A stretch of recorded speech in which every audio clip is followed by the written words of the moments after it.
Good evening, Kenya. Thank you for choosing to watch your favorite channel. This is a roundtable media conversation with the President of the Republic of Kenya, President William Samoei Ruto, with different media organizations. Those included here are KTN News, we have TV47, Nation Media Group, we have K24, we have KBC and Citizen TV. My name is Sam Gituku from Citizen TV, and I want to give my colleagues an opportunity to introduce themselves. Thank you very much, Sam. Mimi naitwa Ali Manzu, natoka KTN News na tuko hapa kwenye mjadala wazi na Mheshimiwa Rais jioni ya leo. Good evening. My name is Grace Kuria Kanja from TV47, which is under Cape Media Limited. Good evening. My name is Paul Wafula, an editor with the Business Daily. I represent the Nation Media Group, and thank you for having us this evening. Hamjamboni, mimi ni Daniel Kitu kutoka K24 Media Max Network Limited. Nami ni Kamchemenza kutoka shirika la utangazaji humu nchini KBC. Karibu mtazamaji na shukran vile vile rais kwa kutualika. Right, and Mr. President, the last time we met on the 4th of January, you said you'd have wanted to introduce yourself. So please go ahead. William Ruto is my name, and I work for the people of Kenya. Great. And Your Excellency, we're here to have a conversation about a review of your presidency, which started some 15 months ago, but also to be also specific to what has transpired in the year 2023. Of course, you've had a lot of activities. You've attended different events. You've spoken a lot about your focus, your vision for the country. And tonight, we want to spend some time to answer the questions of accountability, what you've been able to do, what you've not been able to do, and what the promise is in the coming years. And of course, we'll start with a question about what has just happened to the Kenya shilling, which appears to be on a free fall. Vyema kabisa, asante sana Sam. Mheshimiwa Rais, nadhani ni wazi kwamba kichochea uchumi huwa ni sarafu ya kimataifa na jinsi inavyofanya kazi yake katika taifa lolote lile. Hapa nchini Kenya, kusema ukweli, sarafu ya dola imekuwa ikipanda. Ni kama free fall kwa sasa, yani hakuna udhibiti ama control yoyote inayoendelea. Kumbuka Mheshimiwa Rais, hii pia inachochea katika biashara za uagizaji bidhaa hapa nchini, biashara zinazoendelea hapa nchini, wafanyabiashara wanaotumia dola, na inachangia sana katika uchumi kuendelea kudidimia kwa sababu unakuta sarafu ya dola iko juu na inadhibiti. Ulitangaza awali kwamba katika siku zichache zijazo dola itaonekana ikishuka chini, lakini imekuwa ikienda 50, 151, 153. Hivi Mheshimiwa Rais, ni mikakati ipi ambayo uko nayo kwa sasa ambayo itakuwa ni ya karibu sana kuhakikisha kwamba unadhibiti hii hali ambayo inaathiri uchumi kwa sasa? Bila shaka uchumi umepanda zaidi, gharama ya maisha iko juu, bei ya bidhaa muhimu ziko juu sana kwa sababu kiwango cha dola kiko juu na hakiwezi kudhibitika. Asante sana Ali Manzu na ndugu wenzako ambao mmekuja kunitembelea. Kwanza nataka niseme nimefurahi sana kupata muda pamoja na nyinyi tuweze kujadili mambo ambayo ni ya muhimu kwa taifa letu la Kenya. And maybe just to answer you so that we are all on the same page. The issue of exchange rate is a factor of many aspects. As you know, I came into office when there was a lot of fluid activity in the space. We had a serious situation caused by COVID. We had a big war in Europe. We have a huge drought, climate change caused by climate change. And all those factors combined to create a situation globally that increase the price of commodities that we import, increased demand for the dollar. And in fact, what has happened is that the Fed, that is the central bank of the US, if you wish, has increased interest rates from 0.25 to 5.25. In fact, in the history of the Fed, this is the steepest interest rate increase in its history. What that has done, and because every country tried, including Kenya, every country tried to enhance liquidity because of the crisis, the COVID, so everybody tried to increase money in supply. In the process, we created a very serious situation of inflation. And when inflation ran away, in fact, for some countries, inflation has gone all the way to 40%, especially in our continent. Our inflation was almost double digit. It was 9 point something. So what the world has done, and which Kenya we are doing, is to manage inflation, to manage money supply. Because if you don't manage inflation, you run into a lot of problems. So what has the US done? They increased their interest rates. And because of the increase on interest rates, there was the demand for the dollar. People who had invested outside the US began to see an opportunity in the US. And so there was a lot of dollars leaving Kenya, leaving other countries, going to the US. What does that mean?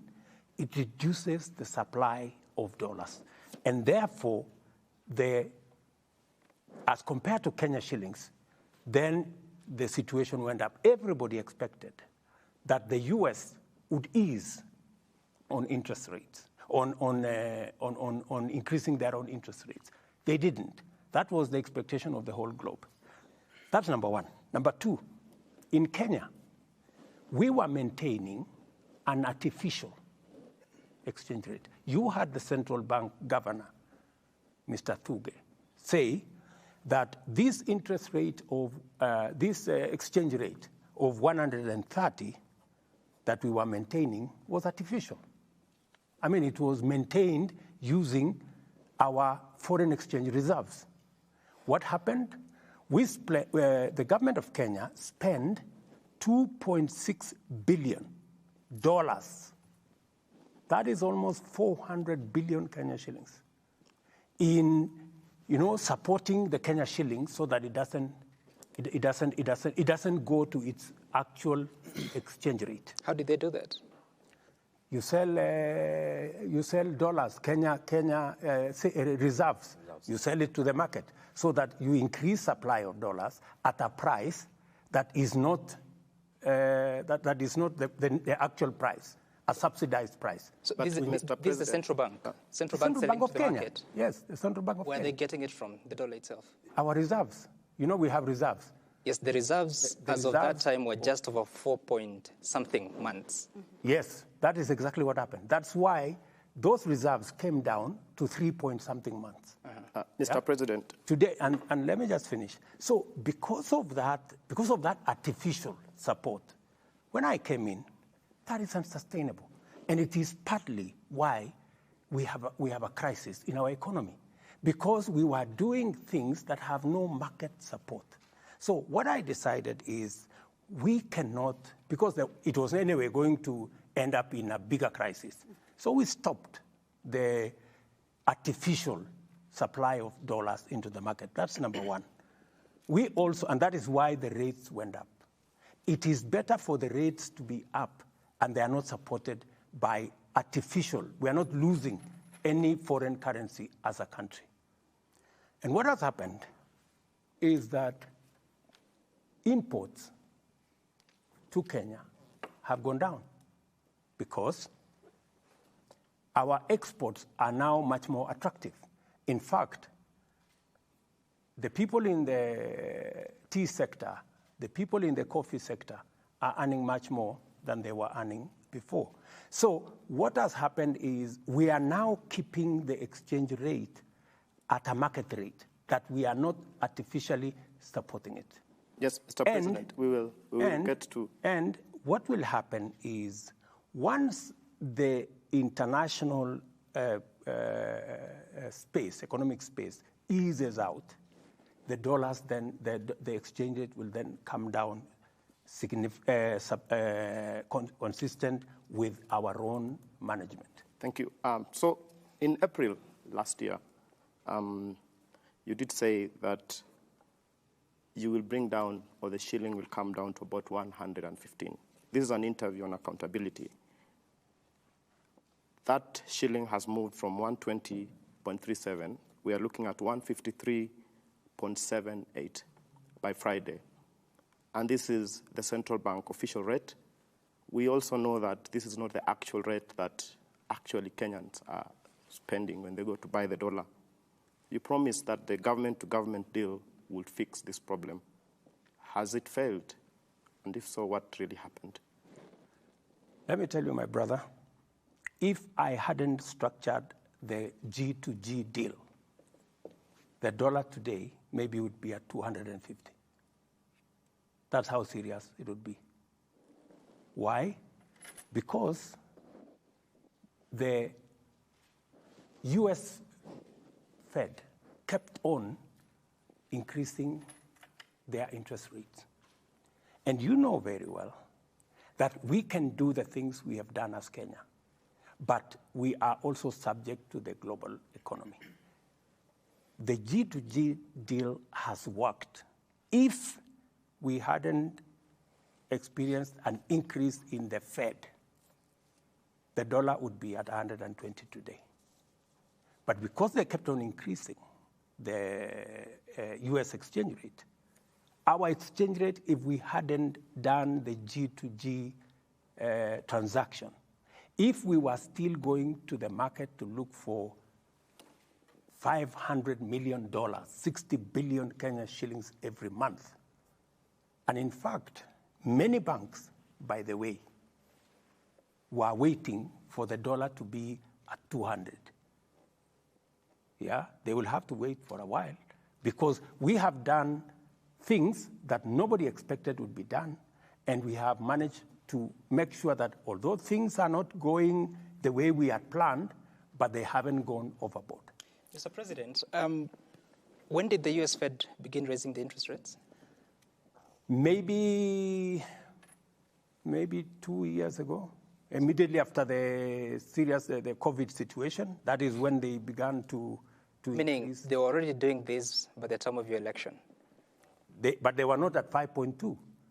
No, I'm just asking. Yeah, they had in begun. terms of what was happening. They had begun. I asked that because in April this year, that's when the government-to-government deal started. Correct. And I remember your deputy, Rigathi Gachagua, saying that those people that have dollars in their houses, it is time to sell because you're just about to suffer loss. Yes. Yourself, you said that you see it going below 120. Correct. $115 even. Correct. So if you have all this information, why then promise something that was also bound to the changes in the global economy?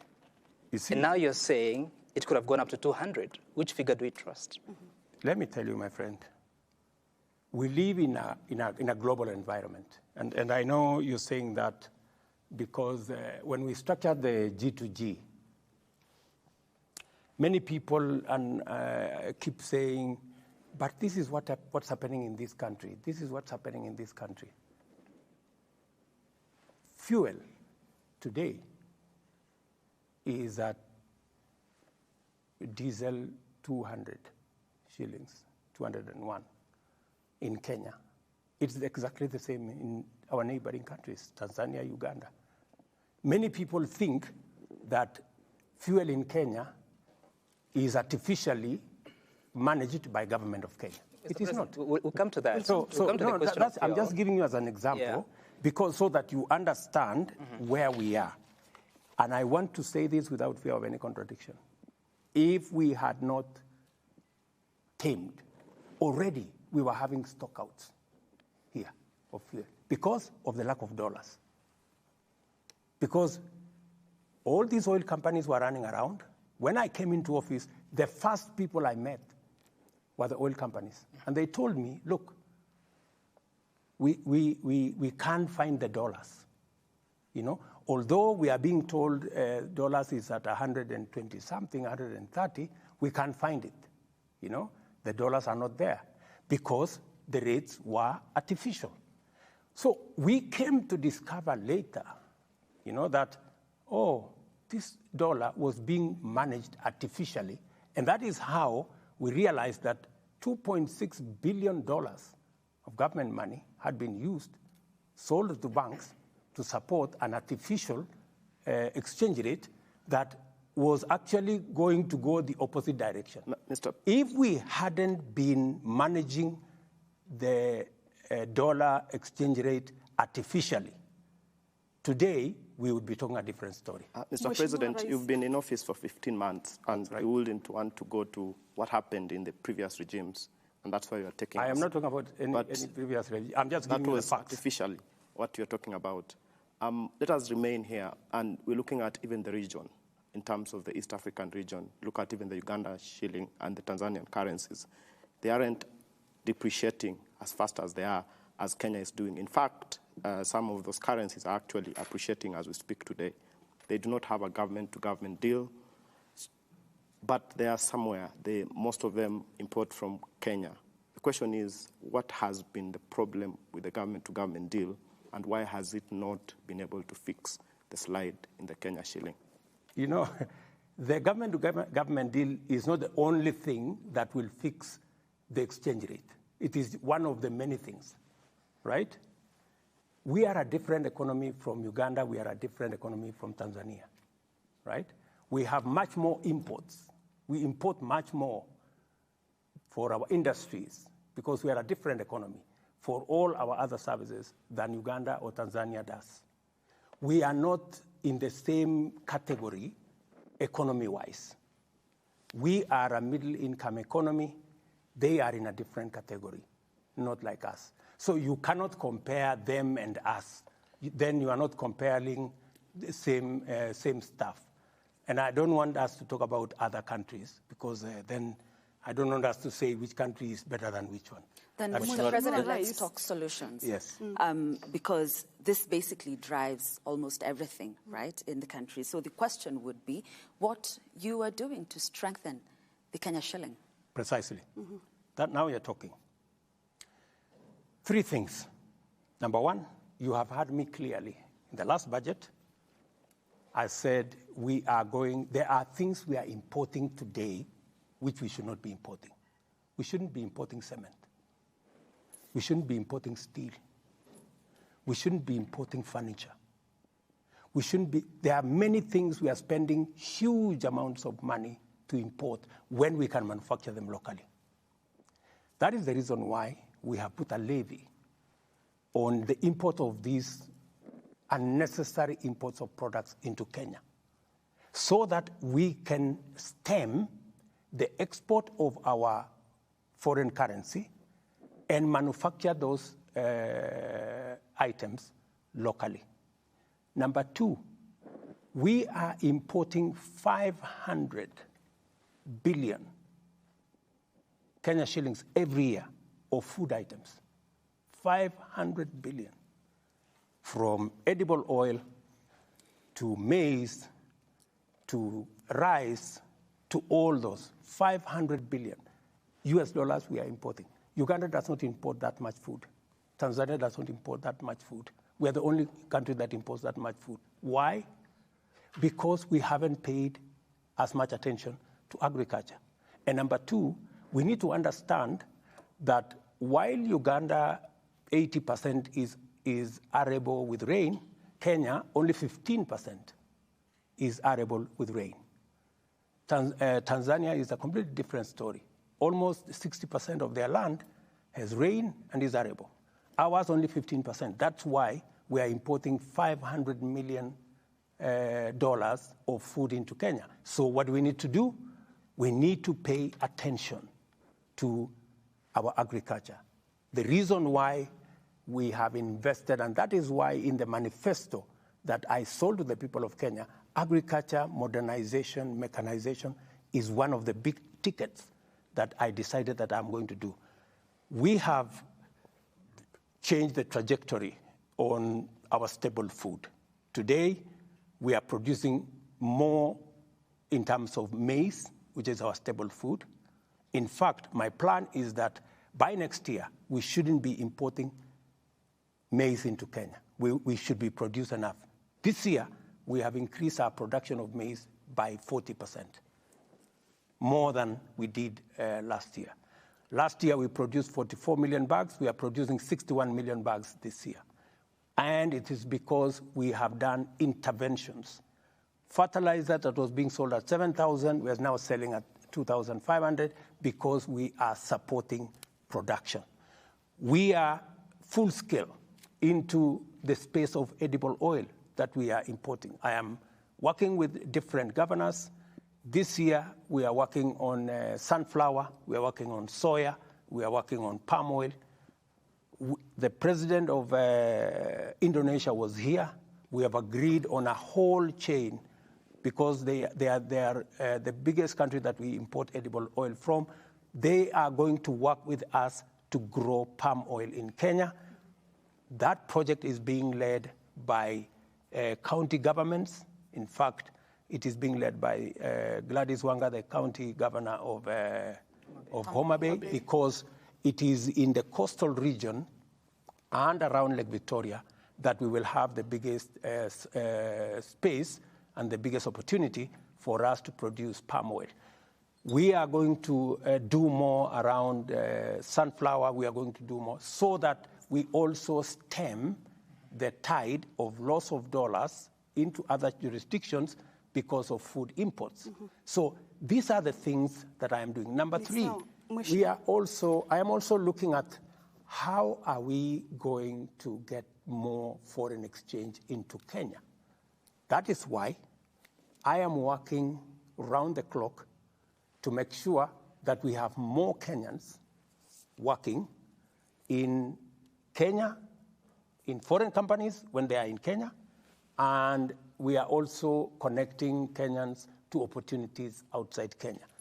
For your information, just so that I conclude, I made a commitment in our plan that we want to increase foreign remittances coming into Kenya, hard currency that comes into Kenya from foreign remittance from $4 billion to $10 billion. It is the reason why we just concluded a diaspora investment conference here in KICC this week. It is the reason why I have signed a bilateral agreement, labor agreement with Saudi, with UAE, with Germany, with Canada, and many other countries. We are exploring possibilities.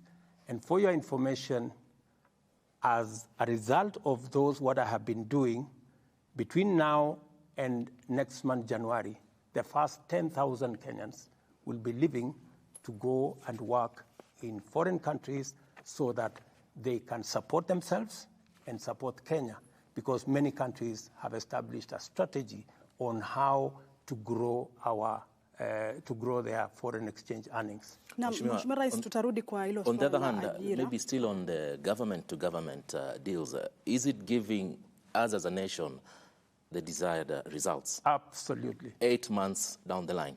Absolutely. In fact, that same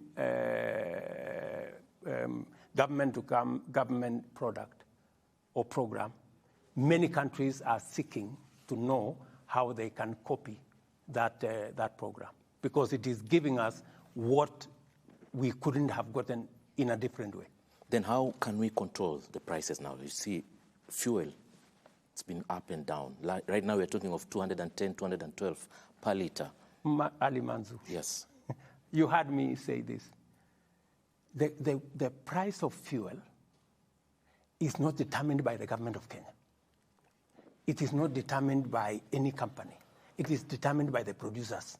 That is why today the price of fuel in Kenya is the same price in Uganda, is the same price in Tanzania, because we buy from the same place.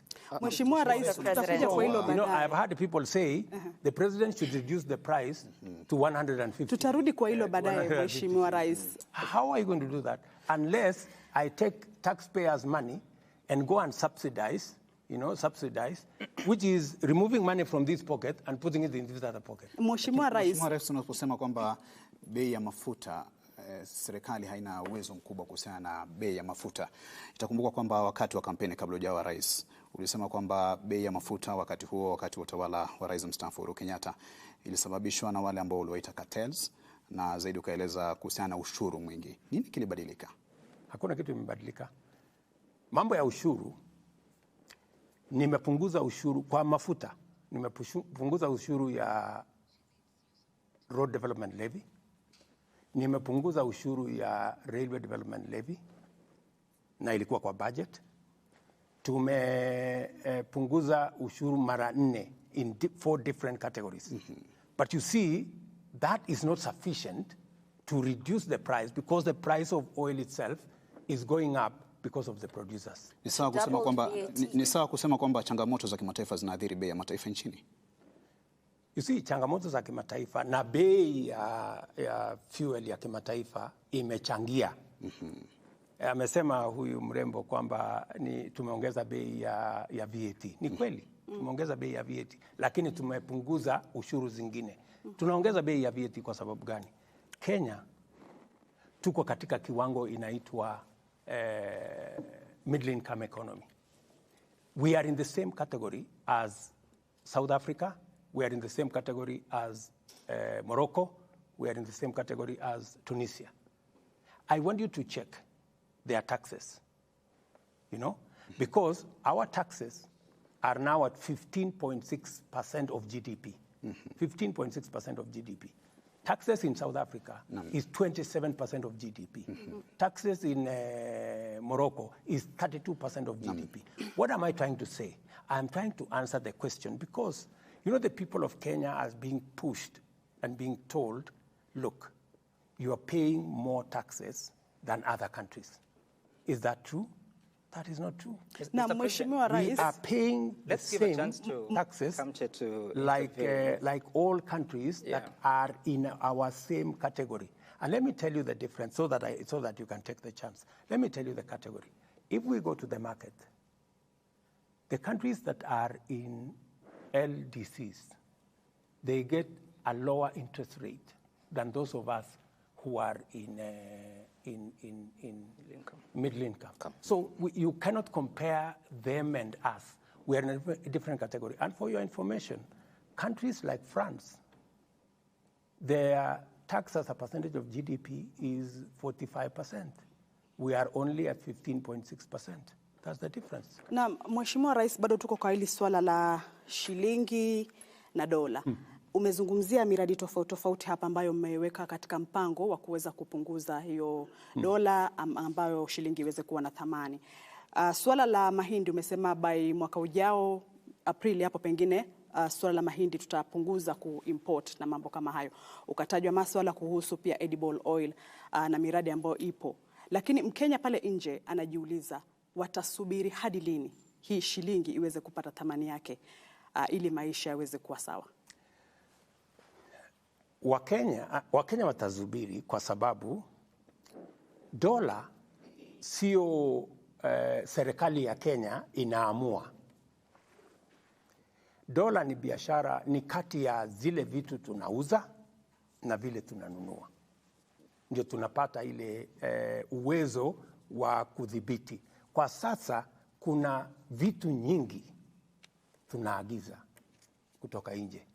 Na ndio nimesema ili kupunguza vitu ambazo tunaagiza kutoka nje, lazima tuanze kuzitengeneza hapa Kenya. Simiti, nimesema ya kwamba, na tumeweka katika budget ya mwaka huu, ya kwamba simiti itakuwa inatengenezwa Kenya. Kwa sababu tuko na kampuni, tutapanua kampuni ambazo tuko nazo, ndio tuweze kuokoa dola ambazo tunatumia kuagiza simiti. Chuma tutaanza kutengeneza Kenya. Tayari tuko na kampuni ya kutosha kutengeneza Kenya.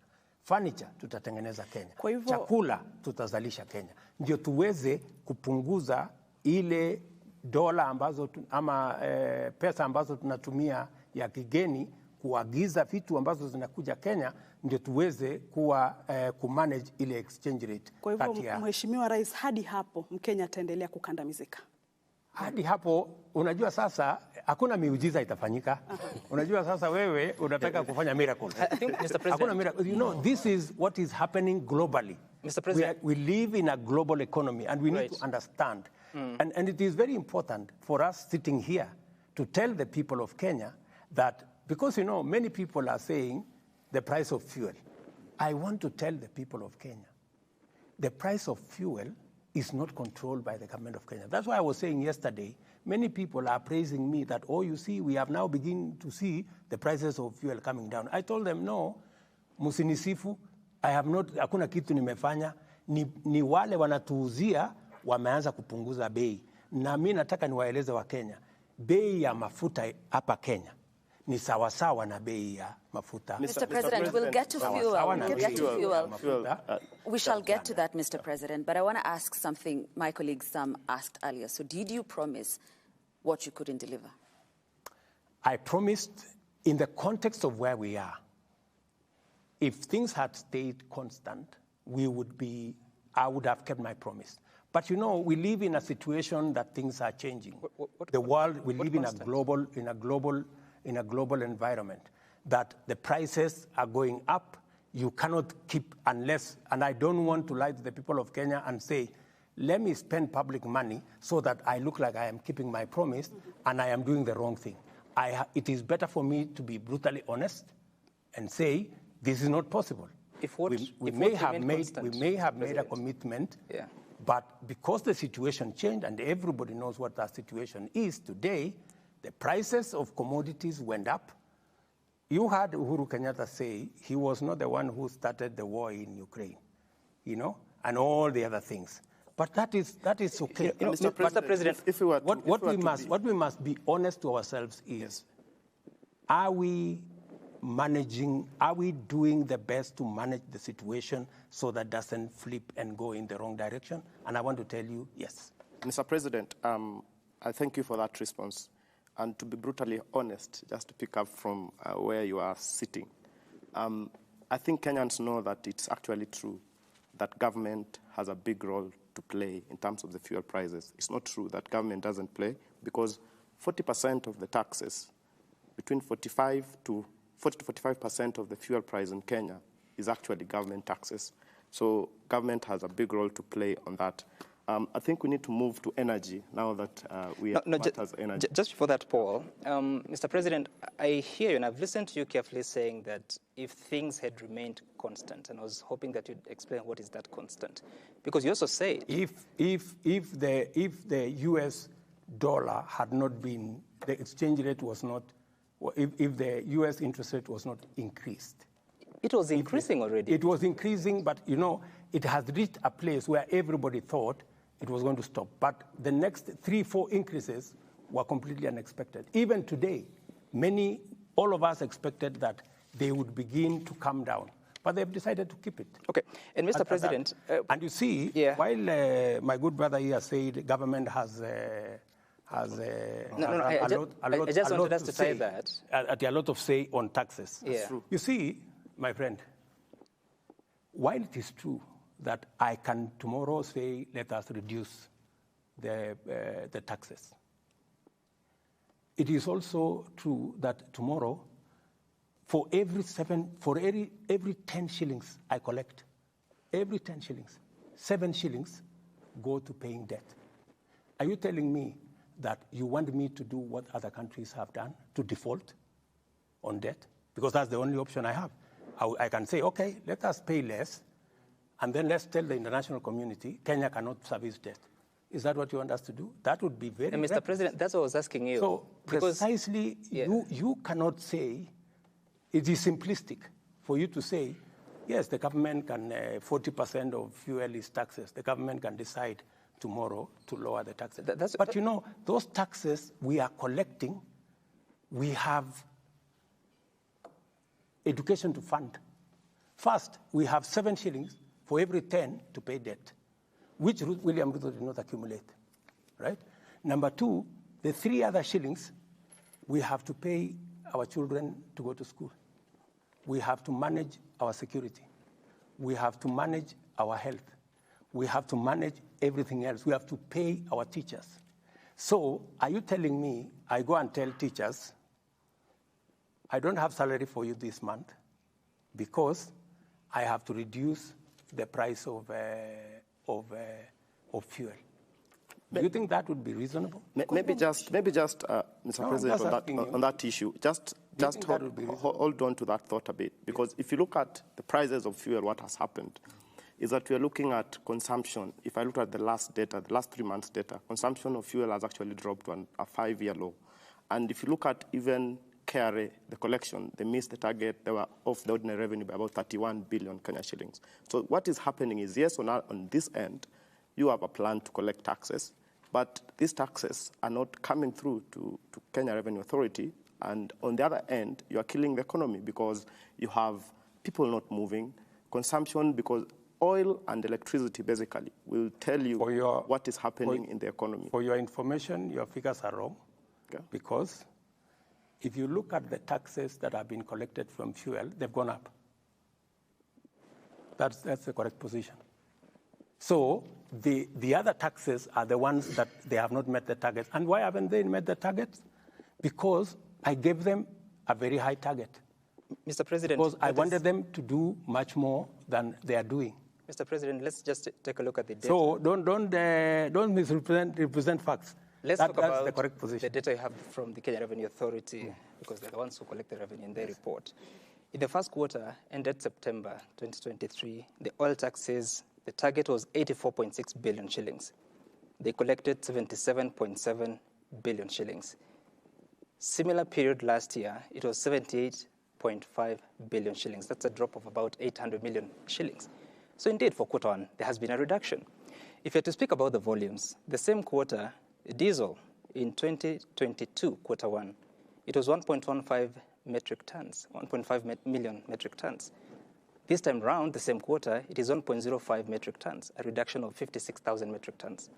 For petrol, 770,000 for quarter one 2022. Quarter one this year, it is 742,000, a reduction of 28,000 metric tons. So there has been a reduction. The difference comes in because the taxes are higher, more expensive than it was last year. That is not the correct position, my friend. Those are figures from KRA. Let me explain to you. Okay. We import fuel for Kenya, but 40% of that fuel goes to Uganda, Rwanda, and sometimes all the way to DRC. With the eastern DRC get fuel from Kenya, right? So when you look at the figures, you must know that there is a component of fuel that is not sold in Kenya, that is sold outside Kenya. That you must KRA reports about the revenue, isn't it? That's what you must know first, yeah. Right? So when you are looking at the quantities and the numbers, you need to factor that into the equation, all right? And secondly, we are beginning to look at other alternatives. A lot more people now we've connected to electricity, people who are using diesel. In fact, this year, most of our thermal energy electricity generation has gone down. Why? Because we have moved the number of Kenyans on electricity from 2.3 in 2013 to now 9.4. So we have more Kenyans who are not using diesel. We have more companies. We have more infrastructure who are using diesel that now we have connected to electricity. That explains some of the reduction.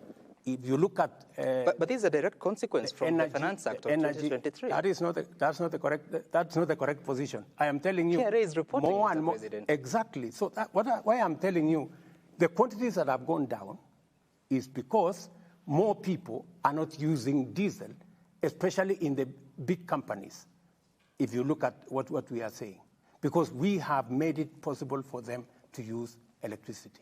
We have reduced, in certain cases, electricity for industrial power, so that instead of them powering their mechanism using diesel, they are now using electricity that we are generating.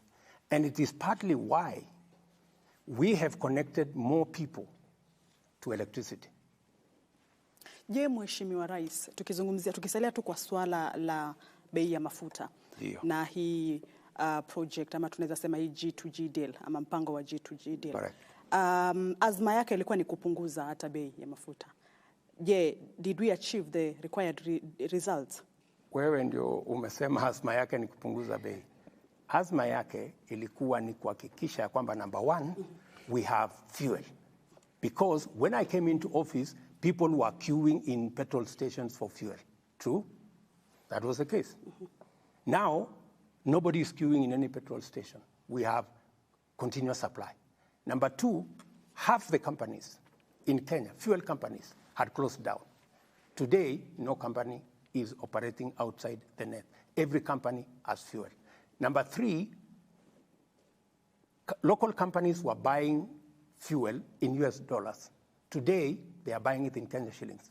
If you asked any Kenyan company that is selling fuel, our oil marketers across Kenya, they are very happy with the deal we structured.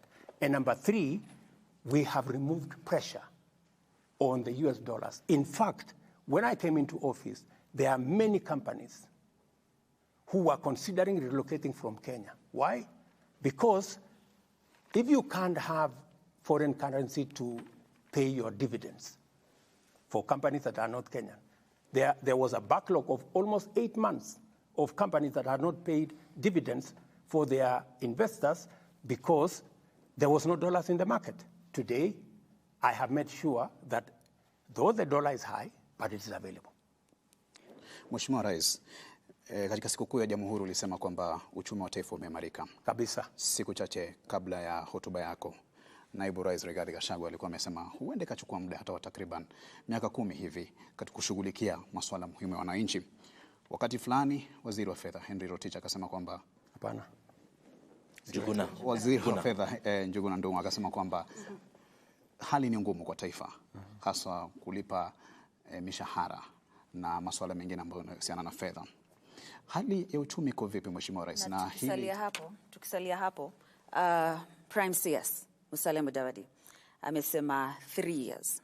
You know, to quote him verbatim, he's forecasting a difficult 2 to 3 years, asking Kenyans to bear the burden. So just like Kitu here is asking, during your manifesto launch, Mr. President, you called it the plan.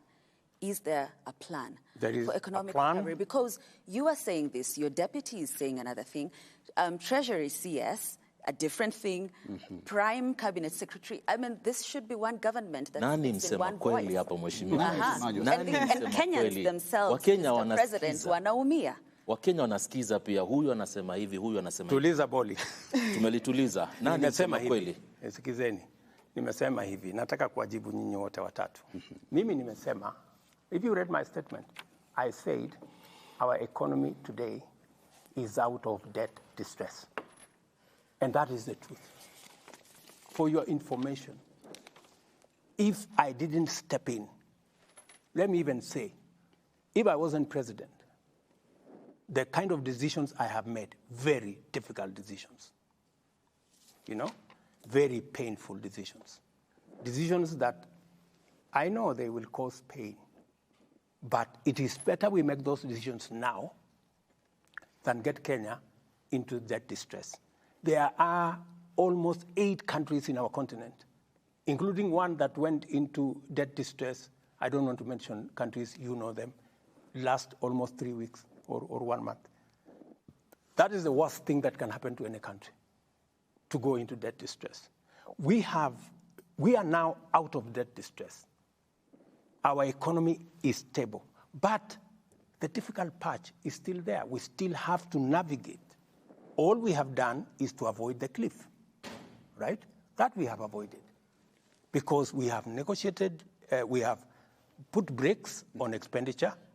We have negotiated a good package with the World Bank, with IMF, with development partners, with bilateral countries, China, Europe, and everywhere. And that's why I have been on the road so many times. People ask, what is he doing? It was necessary for me to step in and stabilize so that Kenya does not go into debt distress. Let me tell you what Ndung'u was saying. Ndung'u was in parliament. That's actually where I was headed. He says the government is broke. Ndung'u was in parliament, and he was being pushed. Oh, you need to do this more. Ndung'u was telling them, look, we don't have the kind of money you're talking about. We don't have money to increase this and to increase this and to increase this. That is the correct position. We have, and that is why we are cutting back on many aspects, because this is what is required at this point in time. It is the difficult decisions we have to make now so that tomorrow looks better. Mheshimiwa Rais, ufafanuzi wako wa uchumi kuimarika ni nini wakati ambapo Wakenya wengi wamelalamikia gharama ya maisha?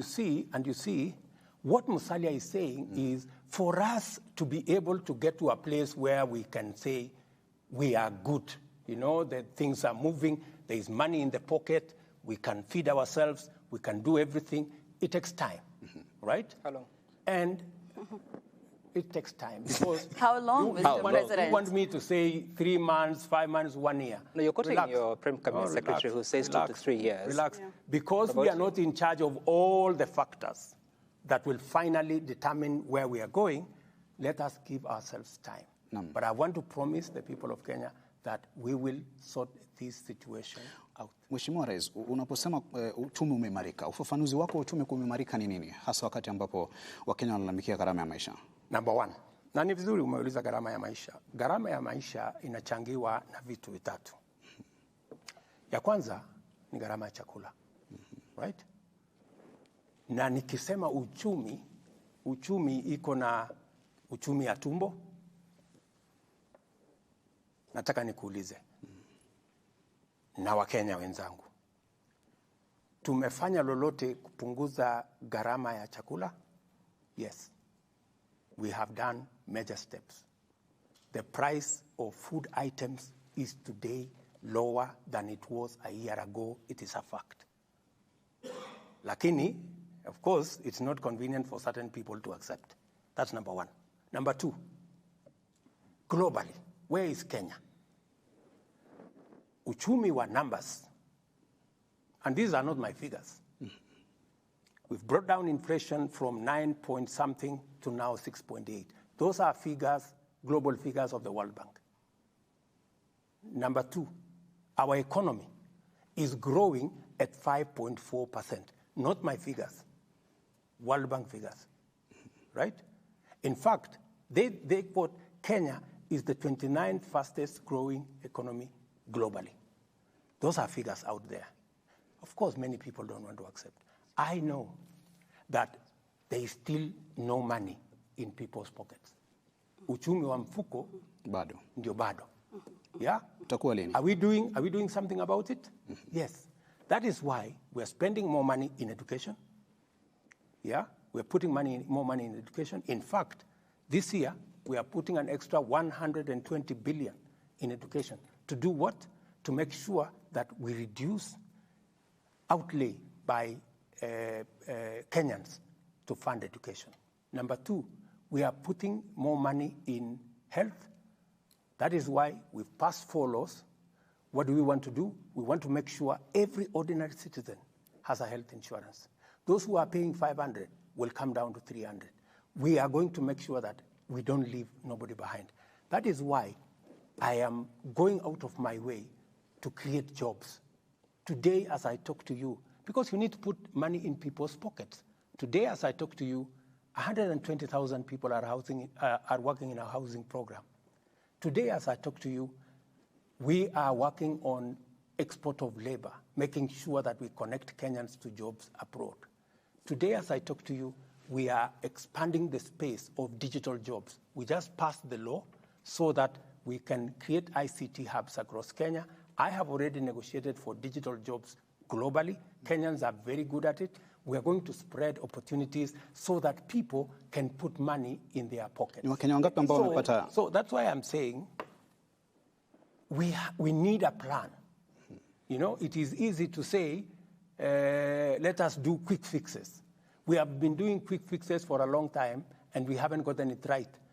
Many people wanted me to do a quick fix the challenge by is subsidizing unga. I told them, let us not subsidize unga. let us promote production, we will eventually get the right results better. Mheshimiwa Rais, awali kulikuwa na mazingira mazuri pengine ya kufanyia biashara.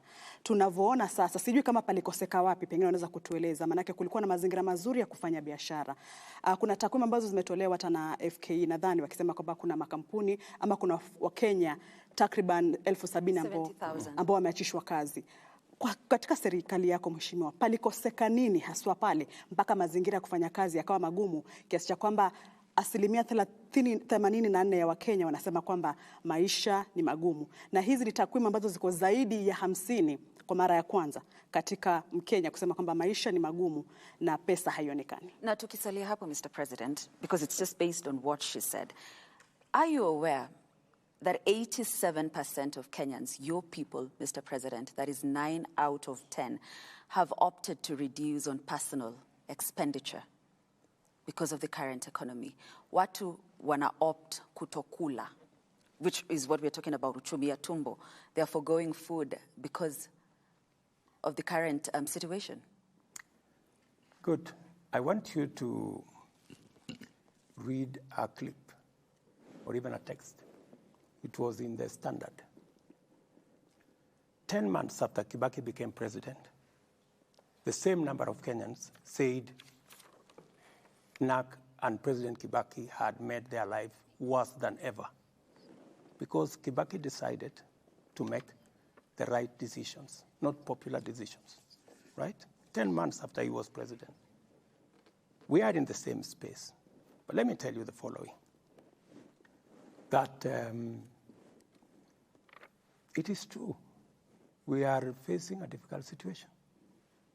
We are facing a difficult situation because that is the global situation. But are we doing something about it? Yes, we're doing something about it. Is it bearing results? Yes, it's bearing results. The price of food is coming down because of our intervention, by God's grace. The global economy is appreciating what Kenya is doing. Let me go to FKE. FKE said 70,000 Kenyans have lost jobs or have gotten out of jobs. Part of those 70,000 Kenyans, for your information, are teachers who are working in private schools, who we have hired as government. Now they are teaching in, we have hired 56,000 teachers as teachers. We have hired an additional 120,000 people working in our housing program. We have a plan to make sure that we keep increasing. We have only 31 sites of our housing program. We have another 34 that will be rolled out the first quarter of next year. By the end of next year, we will have between 200 and 250,000 Kenyans working.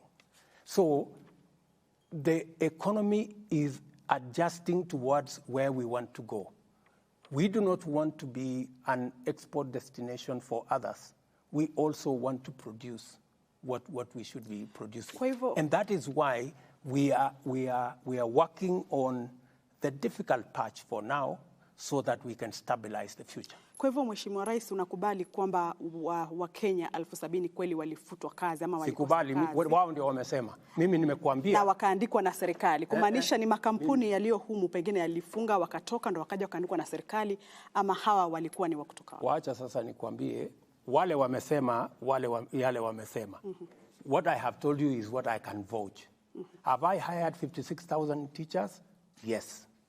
Are there 120,000 people working in our housing program? Yes. So as to what on FKE side, you need to verify the figures. Mr. President, Sam, just 1 second. You have talked about pain and that Kenyans need to, appreciate the pain and the process like President Kibaki did. And State House and where you sit, you set the tone for whatever government agencies and officers below you do. That's correct. And you are asking Kenyans to be patient. You're asking Kenyans to tighten their belt.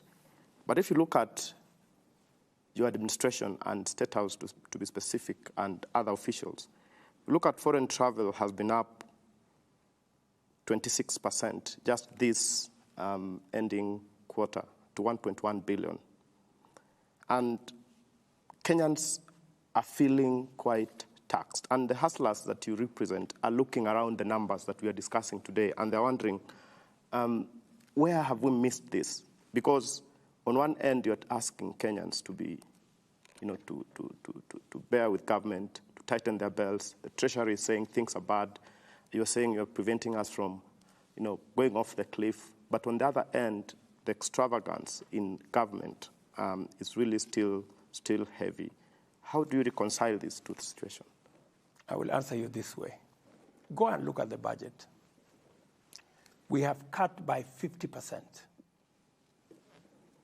the budget for travel and entertainment. 50%, right? In the supplementary budget, just go and check the figures. That is about 11 billion shillings that we have reduced. Have I traveled more than the former presidents? Yes. And I have traveled not as a tourist. I have traveled to sort out the matters of Kenya.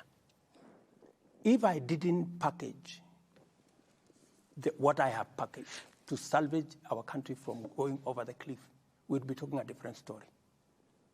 Would you rather I sit in Nairobi and see Kenya go down, or would you rather I go to America, and America has really supported us in making sure that we structure a deal with World Bank and IMF?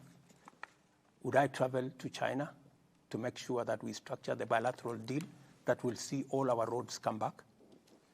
Would you rather I don't travel, or I travel to South Korea to sort out the problem you see in our electricity space, that we now have money to do what the investment we have not done in the last 10 years in our energy transmission? The reason why you find the blackouts, and is the challenge we have with our transmission infrastructure. And I have found resources to now sort that out. So would you rather I sit here, or I look for the bilateral agreements that will give Kenyans an opportunity to work abroad and to work at home on digital jobs? This is what a president is supposed to do. And I can account for every shilling that I have spent on my travel. And let me say this. On the budget of State House, there were so many things around the State House, including the famous NMS. Part of the money that was being allocated to State House was to pay contracts, NMS contracts, and many other things, which I have said must stop. And because I want to lead the way in making sure that we manage what eventually is destroying our country, called bending bills. And for your information, we have 506 billion of pending bills. I need to lead the way. That's why I instructed staff in State House that State House must be the first one to clear pending bills.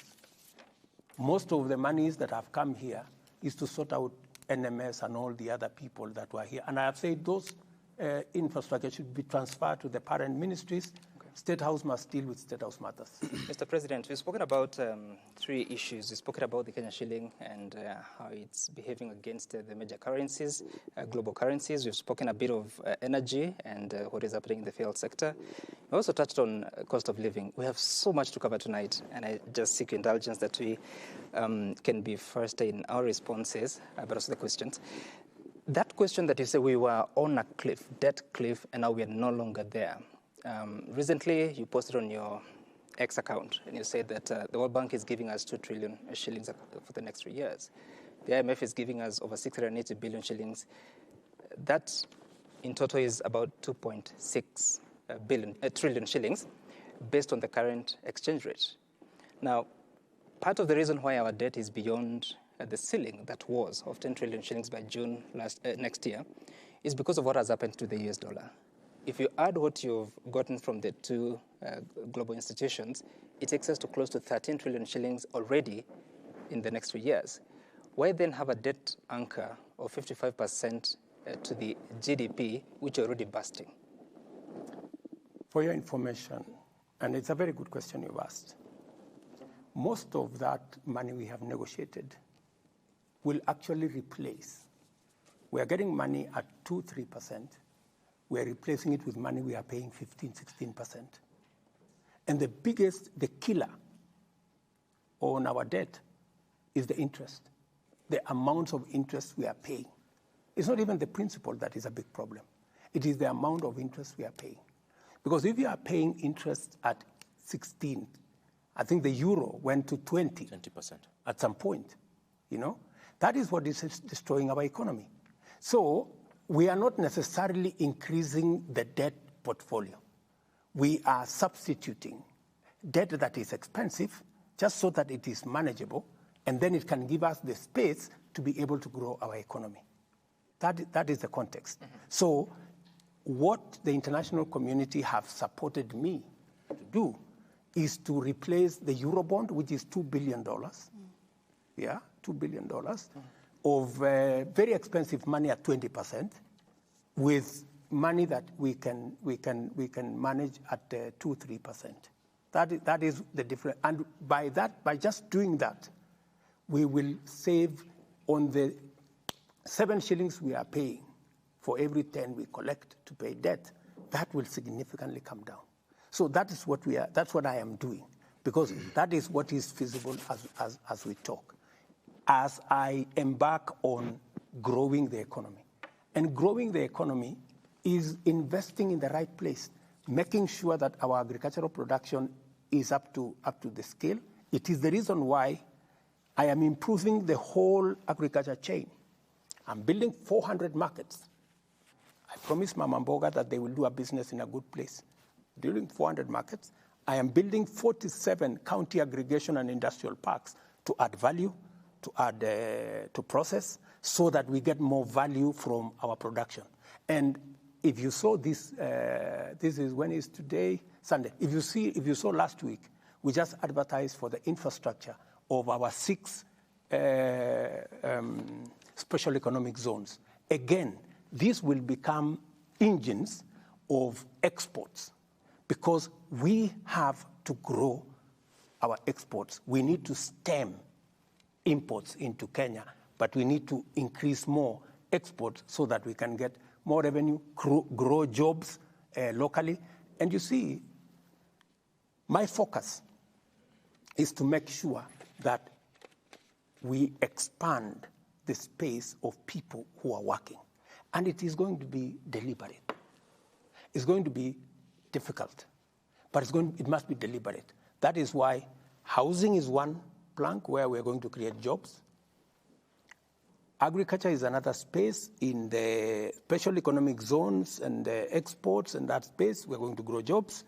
The digital space, which I have negotiated with Facebook, I've negotiated with Meta, for us to have digital jobs in Kenya. You already know that the number of people who are working in the digital space, and we are going to export more labor. As I talk to you here, there are people being trained in NYS today for people who are on the space of export of labor, because we have to have interventions. We have to have. I mean, it is different. They are nurses. There are adverts that the Ministry of Labor goes out to look for them. Mheshimiwa Rais, kuhusiana na ada ya nyumba umeitaja, unafahamu kwamba kuna Wakenya wengi bado hawajaridhia, licha ya kwamba kuna agizo kutoka mahakamani, na nakumbuka juzi ukiwa kwenye mkutano wa diaspora pia ulisisitiza ukasema kwamba housing levy lazima itekelezwe na kadhalika. Hebu tuelezee, kuna mabadiliko yoyote baada ya mahakama kutoa agizo lake na wewe kuendelea kusukuma kwamba ni sharti Mkenya atozwe hii ada ya nyumba? Mahakama walisema hivi. Mahakama walisema hii ada ni sawa kama Wakenya wote watalipa. Right? That's what they said. They said it should not be discriminatory. Mr. President, they didn't say that. Kuna mkakati they That's exactly what they they kisheria said it is as it KRA. is discriminatory. Discriminatory. And therefore exactly. unconstitutional. That's what, no, you're interpreting. The problem of unconstitutional was made by the media.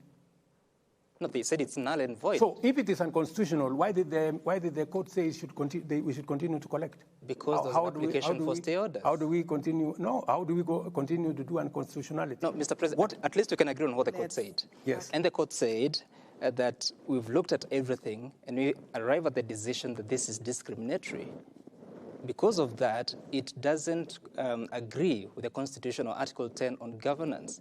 And therefore it is null and void. No. Kingine ambacho labda Mheshimiwa Rais nikuongezee, ilisema mahakama pia ilisema kwamba hakuna mkakati maalum kupitia KRA jinsi fedha hizi zitakusanywa. Absolutely. Now that is what they told us to fix. And that is why we now have a law in Parliament. What the court said there are institutions that are not paying. There are groups that are not paying, that are not paying in the current setup. And we have said we are expanding the net of the payers. It will give us actually more money so that we can do more houses, which is a very positive thing that the court has done. And they have said establish a mechanism how this money will be used. We have put a mechanism in law how it's going to be used. Let me tell you, good people, we can argue about this or that or the other. My question is, do we have a problem of housing in Kenya? Yes. Do we have a problem of jobs in Kenya? Yes. Can we sort out? Because, it is one thing to argue, even if you are a judge. And I am sure that is what went through their minds. Because the judges are also Kenyans. They know we have millions of young people out there who are jobless. A story was carried, for example, in one of the media houses here. I think I saw it on KTN, saying the crime rate in Ruiru has gone down because there are many people working in the housing program in Ruiru. I did not make the story. It was in KTN, and that is the truth. So even as you sit as a judge, even as you ask me a question as a journalist, we are discussing housing. Housing is an opportunity to do three major things. Number one, to create jobs. Is it a good thing for us to create jobs? These are not the children of William Ruto. These are the children of all Kenyans that will work. They will work as architects, they will work as engineers, they will work as carpenters, they will work as masons, they will work in whatever field. Some of them will be working in factories that are creating steel. Some of them will work in factories that are making for us cement to do the houses. Is it a good job? Is it a good thing? Do we have a problem of unemployment in Kenya? Yes. We need to sort it out. It has to be sorted out somehow. Number two, do we have a problem of industrialization? Do we have a problem of manufacturing? Yes. How do we create more manufacturing jobs, if not through programs like housing? How do we reduce the problem of land fragmentation, where land that is supposed to be used for agricultural productivity is now being subdivided for people to live? If we provide alternative housing, we will save the land that is going to settlement. We will use it to produce food so that we stop the slide into food insecurity, and we begin to tame the problem of high prices of food. Mr. President, these are obvious, and that is why I am very confident that the court will look at what is the public interest, what is the public good that comes with housing. Let me ask finally, to own a house in Kenya today, you need to have 4 million, 5 million, the simplest, the cheapest house. We are giving an opportunity through this affordable housing program for a mamamboga or a boda guy to buy a house of 400,000 where they can pay 4,000 shillings a month and eventually own a house. I mean, we are giving dignity to every Kenyan. And let me tell you, finally, housing was a program that was in the UDA manifesto, the Kenya Kwanza manifesto, 1.5%. It was in Azimio manifesto, 1.5%. Yeah, and we all know that it is the right thing to do, because other countries have done it and they have made a big difference. We have had this housing thing for as long as I have been a politician, but nobody has had the courage to implement it. But have you Just wait. Nobody has had the plan to do it. Have you stopped to wonder or ask what the people think, what their sentiments are about this? Because times are tough, Mr. President. Put in mind, 70% are saying no to this program. Just wait. I want you to go to where these Kenyans are working. Go and ask them. Go and ask them. The beneficiaries, the people who are working today, they are not even the owners. They are just working. Go and ask them. And you see, this is the beginning of a program. Give it time. Kenyans will come to appreciate that, yes, my son is working, my daughter is working. If they are not working at the construction site, they are an architect, or they work in some company, they are an accountant in some company that is doing cement and construction products. And let me ask you, countries like Singapore, like Malaysia, like Korea, we all have been talking about them. We've been saying, oh, you know, we were at the same level with Korea, but today they are different from us. They made tough decisions. That's why they are where they are. We have to make tough decisions if we have to catch up. I mean, if we want to continue to make convenient, you know, politically correct decisions, we will continue to remain in the same place. And I know, for example, that it is politically expensive. You know, I would be a very popular person if I abolished tomorrow. I said, okay, let's forget about the housing thing. People will clap for Mr. President, I don't think there's anyone saying that you should stop it. I don't want to be. And Mr. President, if you remember, Mr. President, I want to transform Kenya. Yes, if you remember, transforming Kenya is not a walk in the park. Transforming Kenya is not going to be done using convenient, politically correct, popular decisions. Some of the decisions may be difficult now, but we will all see the benefits as we go. No doubt about that, Mr. President. It is the wrong time. We've had housing as a plan for the last 50 years. Are you telling me for the last 50 years, there was no correct time? It is never too late. It is never wrong to do the right thing. Mr. President, just let's stay to the housing fund. Because when it started and you were walking around the country and selling this dream to many Kenyans, you told us this was a fund and we will contribute. And if you didn't want the house or didn't benefit, at the end of the day, you would get your money out at some point.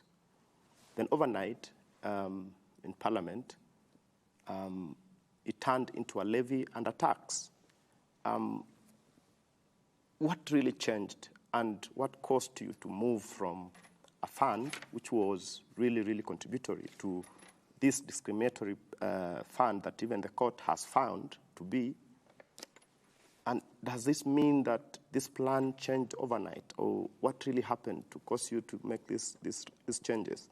And just to stay on that point, was it necessary that we would start all these funds together in terms of, was it a must that you start the housing fund? You are here fighting the fire of housing. Again, you start the health crisis. Before this is done, even it's off, you are dealing with the taxation, And because of that, nearly every government agency is now waking up with taxes. So you find, levies going up by 3,900%. You find even pets now they're going to be taxed. And Kenyans are wondering, what has happened? Do you feel that you're out of touch with the people that you lead? Because then it will explain some of the decisions that you're doing. Thank you very much for asking that question. Let's start with the levy. I proposed a fund. Yeah? There is a principle in Kenya today called public participation. It went to public participation. And Parliament when coming from public participation, came and said it should instead be a levy, right? And as president, if the people said they wanted this changed into a different way of doing it, I agreed that, okay, let's go this way. But what did I do to make sure that it captures everybody? We changed the design of the whole delivery of the housing so that now we have social housing for the people at the bottom of the pyramid. We'll pay 4,000 or 5,000 shillings and get a house. We have affordable housing for people in the middle who will pay between 5,000 and 15,000 every month. But we have also included 30% of all the units to include the people who largely are the contributors. You know, the people who are the biggest contributors, the people in the middle class, who will pay now between 15,000 and 30,000. So we have made everybody a beneficiary, you know, in the chain, again, to mitigate against what you're saying. And what have we done? Mortgage today is around 17%. What we have done is that we have now reduced the mortgage. We are using the fund to mitigate the mortgage that you pay. And it is now gazetted that the people who will buy social houses, their mortgage will be at 3%. The people who will buy affordable houses, their mortgage will be at 6%. And the people who will be buying the market houses, we will reduce their mortgage by half. Even you, instead of paying 18%, you will now have an opportunity to pay at 7%. So that way, we have carried everybody, making sure that everybody who is paying has a chance to own a house. And that is how we are delivering. Mr. President, on the question of accountability, because it is good that you highlight what happened at the public participation, and you say that Kenyans said they don't want it as it was structured at that time. You also attribute responsibility to Parliament that they decided it should be a levy. Then you say, yourself, you said, let us change how it works. So I see a bit of distribution of responsibility. But did Kenyans tell you they wanted to be a levy or a tax? What Kenyans told me is that they want jobs. Yeah? On that particular question, Kenyans the participation me, was on the housing levy, Mr. President. But you know, when Kenyans tell you they want jobs, it is you as a leader to figure out where those jobs are going to come from. And so you presented a housing levy in the finance bill of 2023. I presented to the people of Kenya housing, and I told them I am going to create jobs using this housing. And they agreed with me. And I have created jobs using housing. The mechanism of delivery could be this way or that way. Did I make a commitment to the people of Kenya that I'm going to implement housing? Yes. Did I tell them we will create jobs using housing? Yes. Have I implemented the program on housing? Yes.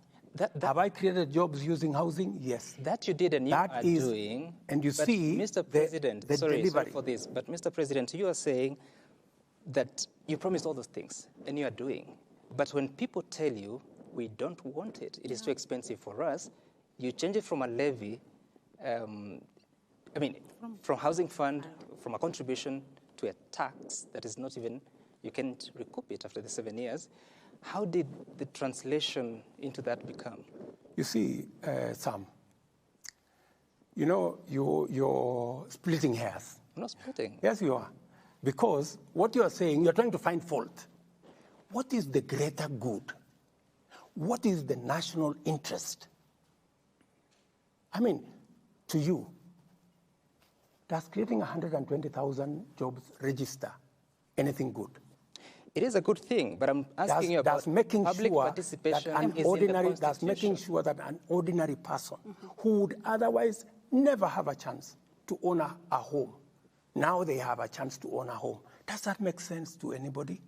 Yes, it does. And the so you see, if you pass an exam with 80%, it's an A, my brother.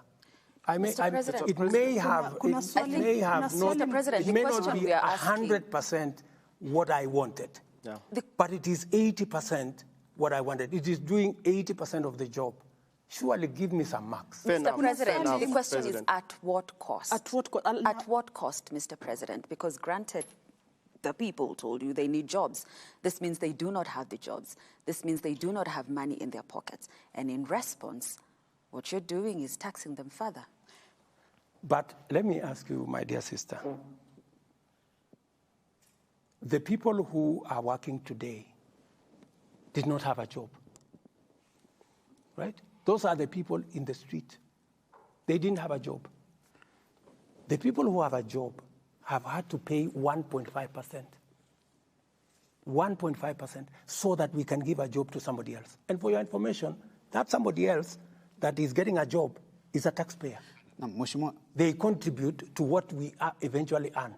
Is it too much for us as public servants who earn a salary to give 1.5% of our salary so that somebody else, another Kenyan, who is also a taxpayer, who also deserves something, they don't have a job because the job maybe they would have, I have.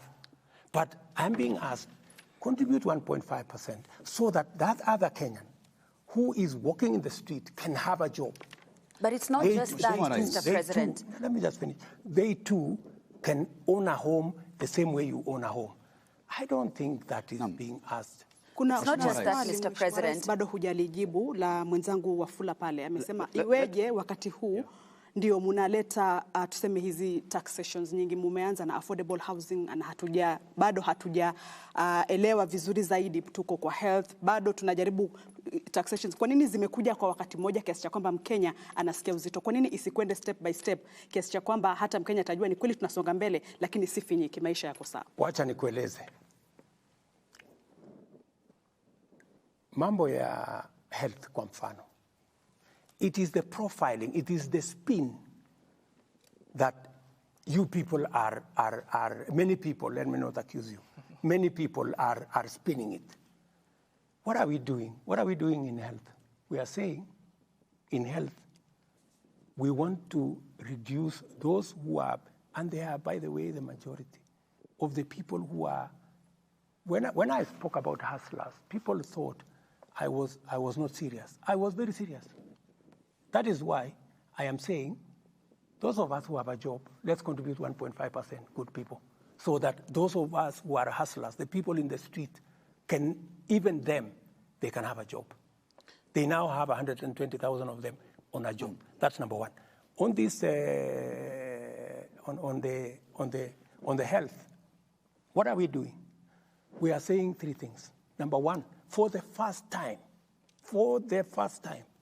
every Kenyan, even those who today cannot afford nothing, they will have a health insurance.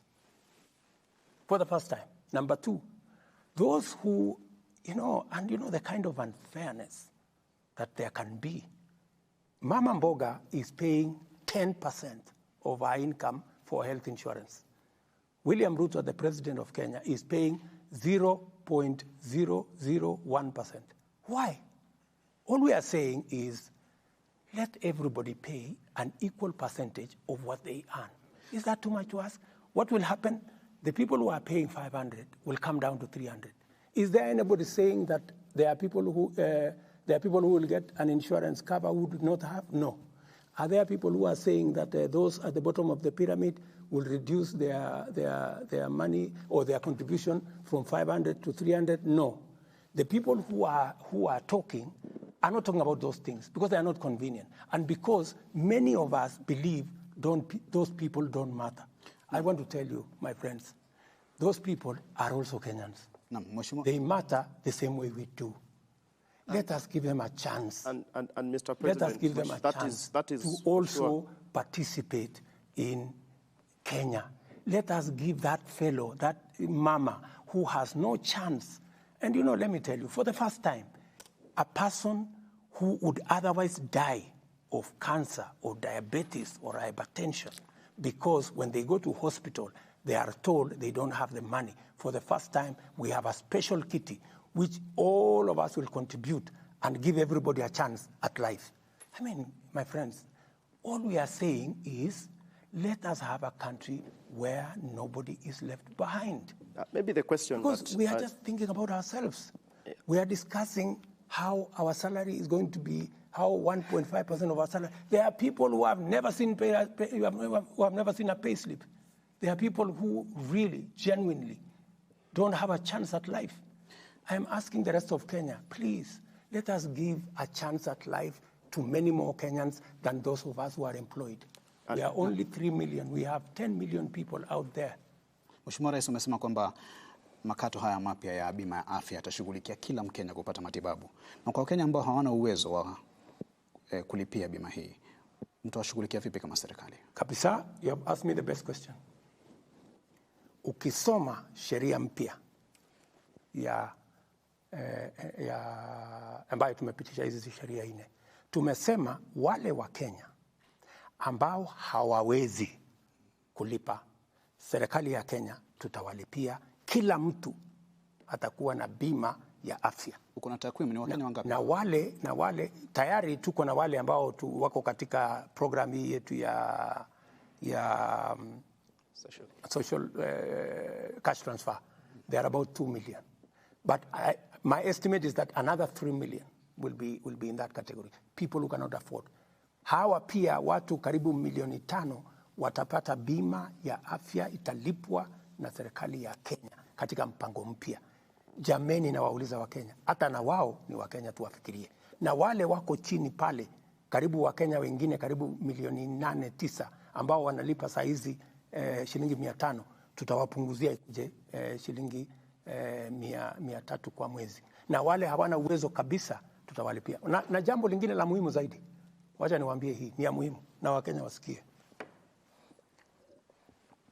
Pesa ya NHIF kwa sasa karibu 50% inabebwa na watu wanafanya kitu inaitwa fake claims. Mumesikia kwa mfano kuna hospitali moja hapa Kino. Simulisikia? Ilikuwa kwa vyombo vya habari. Ati wanafanya operation ya upasuaji kuzidi Kenyatta, Aga Khan na hospitali zingine zote combined. Ni nini wanafanya? Ukora mtupu. Yeah? Wanaenda saa zingine wanatangaza ati kuna medical camp. Lakini ile medical camp sio eti ya ukweli, ni kukusanya wagonjwa. Alafu wanachukua majina ya hao watu, wanakuja wanajaza form ya NHIF, wanawalipia wao. Alafu bila ya wale kujua, wanaenda kuclaim pale NHIF. Ndio sababu tumeweka sheria maalum inaitwa Digital Health Bill ama law, ambayo sasa itatusaidia kufunga hiyo mambo yote. Na ndio sababu Sam, nikuambie, ndio unaona wewe Wafula usikize vizuri, ndio unaona wale wamepeleka makesi kotini ndio wawa, kwa sababu hawataki hii sheria.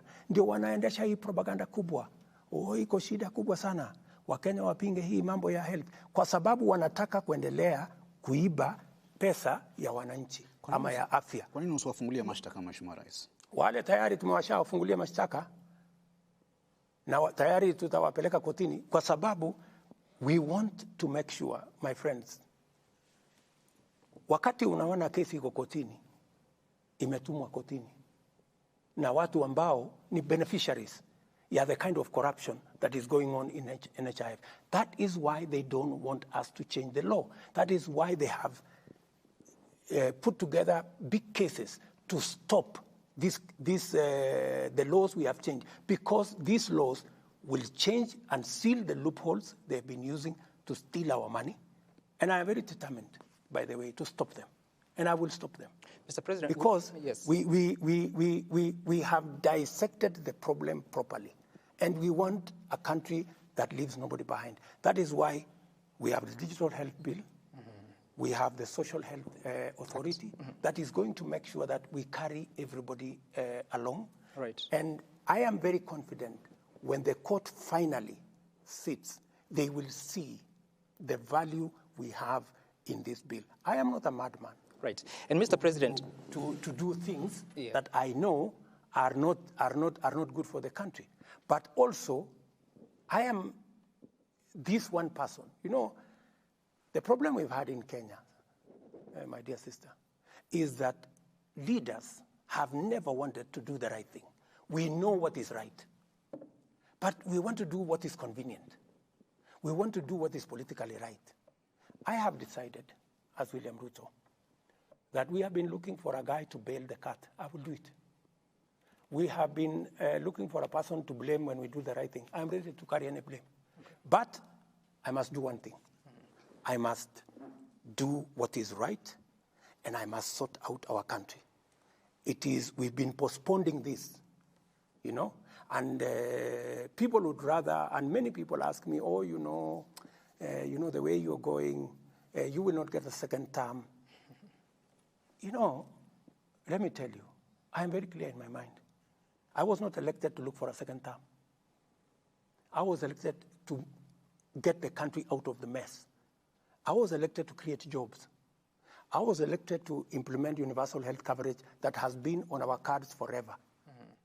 I intend to do precisely that. Many people, including my friends who are religious leaders, they have told me, oh, you see, you know, even though you said this, you must not do it, you know. That is what even the opposition is, they wrote in their manifesto, the housing, but now when it comes to implement it, they don't want to do it because they want us to continue the same thing, to lie to the people. To lie to the people, we are going to do this. When you don't mean it, we're going to do this. Mr. President, for the first time, yes, I meant everything that I wrote in that manifesto. Right. And I have every intention to make sure that I implement it because I know finally the people of Kenya will know that I did the right thing and they will reward me accordingly. Sam, maybe just the question that still remains. Just a moment, yeah? Yes. Because we need to transition in the next few minutes to the question of corruption and the war against it. Yeah.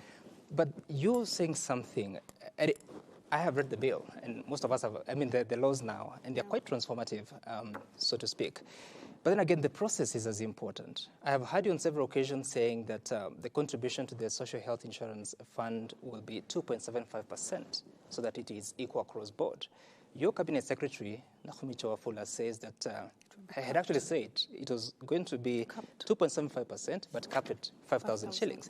And I wonder, because the law as it is says that the Cabinet Secretary shall bring regulations to the floor of the House.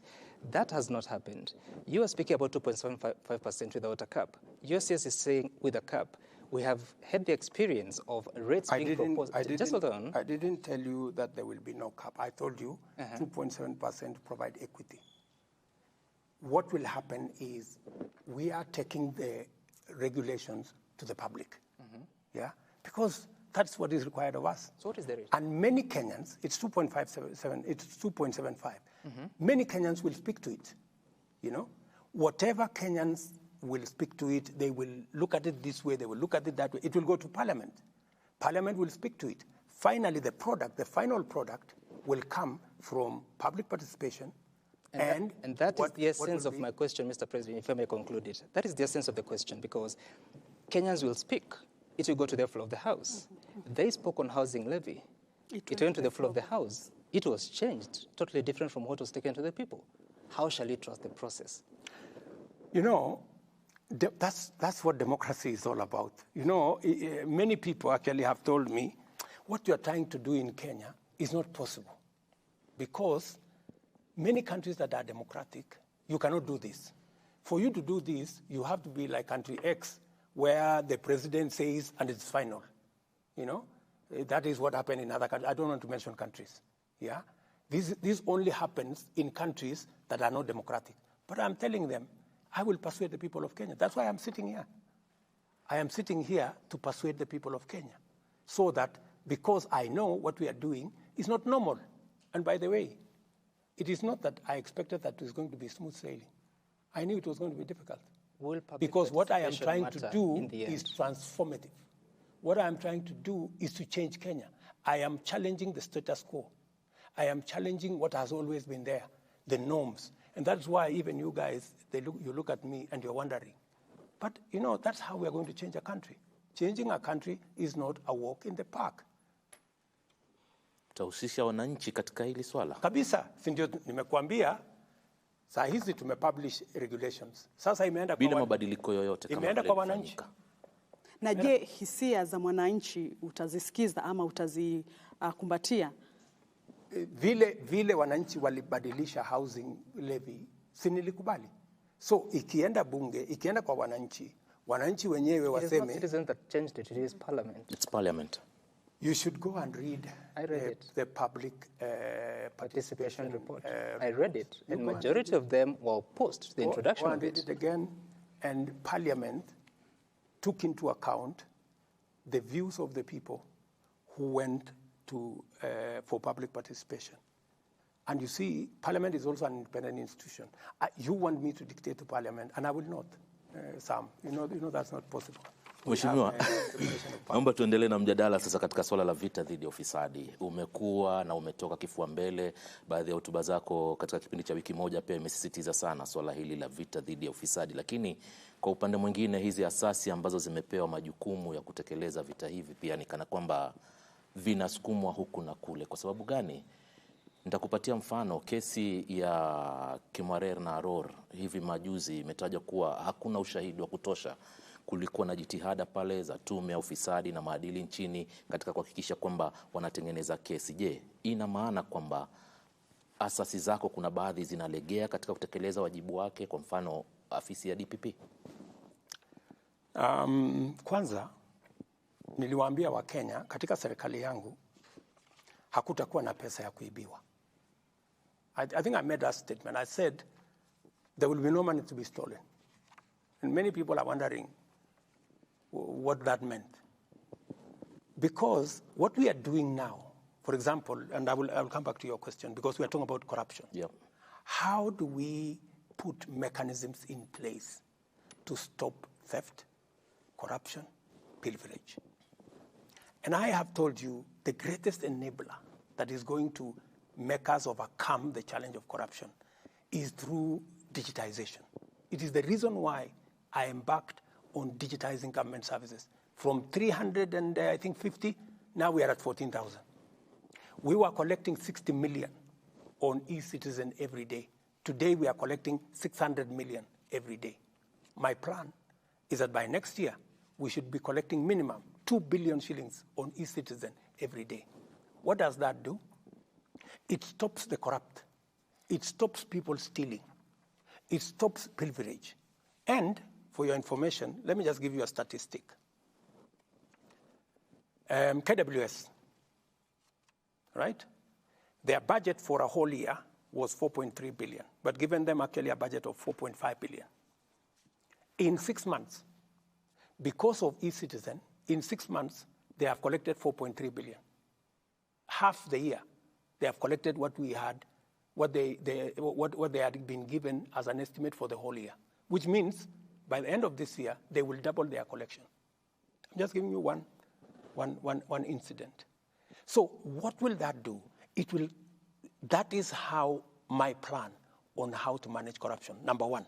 Number two, I promised the people of Kenya that the independence of the judiciary is going to be sacrosanct. I can tell you for free that they have never received a telephone call from the president to tell them, manage this case in this manner, that manner, this corrupt person or that corrupt person. I promise the same to EACC, I promise the same to DCI, I promise the same to DPP. It is their responsibility. They ask me for support, and I have given as much support as I can muster to all these institutions. Let's come to the, are they doing what they should do? It is not for me to judge. It's for the people of Kenya to judge, because they report to us. I am telling them what I can within the separation of powers, that it is our expectation. That's why I'm speaking publicly, in public fora, to tell them, look, the people of Kenya have expectations that those who are corrupt, and if there is anybody who is corrupt, has a matter, and they say, and one of the agencies say, oh, the president told us not to prosecute this person, I would say in public, in front of TV, they should tell me. because I will never do such a thing. Coming to Kimwarer, if you followed Kimwarer, I said in the campaign trail that the case for Kimwarer was a fraud, because it was. Because it was. Because that case was being used politically. And that is why I have said we do not want political cases. And that's why I have told the investigative agencies, I don't want them to help me with politics. I will do my politics. I will look for supporters. I will look for all these groups, lobby groups and what have you. I will do politics. Them, they should dispense justice. And under my administration, there is nobody who will be prosecuted because of politics or politically, or because they are not aligned to this way and that way. But nobody is going to hide behind politics. That because you are a politician, or because you are a friend of the president, or because you are a relative of the president, you cannot be prosecuted. That one I have said in public, and I have told every cabinet minister, nobody should go to their office and tell them the president has sent them, or they are a relative of Mr. X or Mr. Y. I will not send anybody to any office to do anything. Na, they must do their job in accordance with the law. Mheshimiwa Rais, unaposema kesi ya Rod na Kimwarer ilikuwa ni utapeli, unamaanisha kwamba hakuna pesa zozote za mtozo ushuru zilizopotea katika kesi hii inayohusiana na mabwawa ya Rod na Kimwarer? Sisi ndio tulipoteza hiyo pesa, kwa sababu serikali wakati ilienda ikasimamisha hawa the contractors went to court, right? Because they hadn't committed any crime. Number one, we were supposed to give them land to do the dam. We didn't give them the land. The land was there, but somehow, and I don't want to accuse, I think we have said let's not talk about the past. Whoever was there decided they should not get the land because they wanted to frustrate the project. The thing disappeared. The DCI was mobilized to go and get the contractor in Itare. Up to today, nobody knows what the problem was with Itare. They went to court. We have had to go and negotiate. I have had to go and negotiate with Italy, for your information, for us to settle, because we were going to pay 40 billion for nothing, without anything on the ground. So we've had to negotiate. So then, is there a correlation between your negotiations with the Italian government, and the president was actually here, of Italy that is there a relationship between that and the withdrawal of charges against all these accused persons? No, ask the court. I mean, the court has been going on. Yeah. What did the court say? There were no witnesses, because what happened? The court said this was a prosecution-driven acquittal because there was no longer any cooperation. And the reason I'm asking this question is because you stood at the steps of the front of this building and you said that you have agreed with the president of Italy to withdraw all cases against the farms in Italy, and Italy was also going to withdraw all cases against the government of Kenya. Correct. So I'm asking the question because initially there were several people that had been presented before court. Some of them, I think even the current central bank governor, Kamau Thuge. Is there a relationship? Because you said withdrawal will be done. When we talked about... Is there a consequence? No. What we said about the withdrawal was they took us to court in London. We made a counterclaim just to make sure that we are not exposed. So when we made the counterclaim, then that's how the case was continuing. So we said, for that matter, they are going to withdraw their case in the arbitration court. We were going to do the same. It had nothing to do with the cases in Kenya, because the cases in Kenya were criminal. The cases in the arbitration were contractual.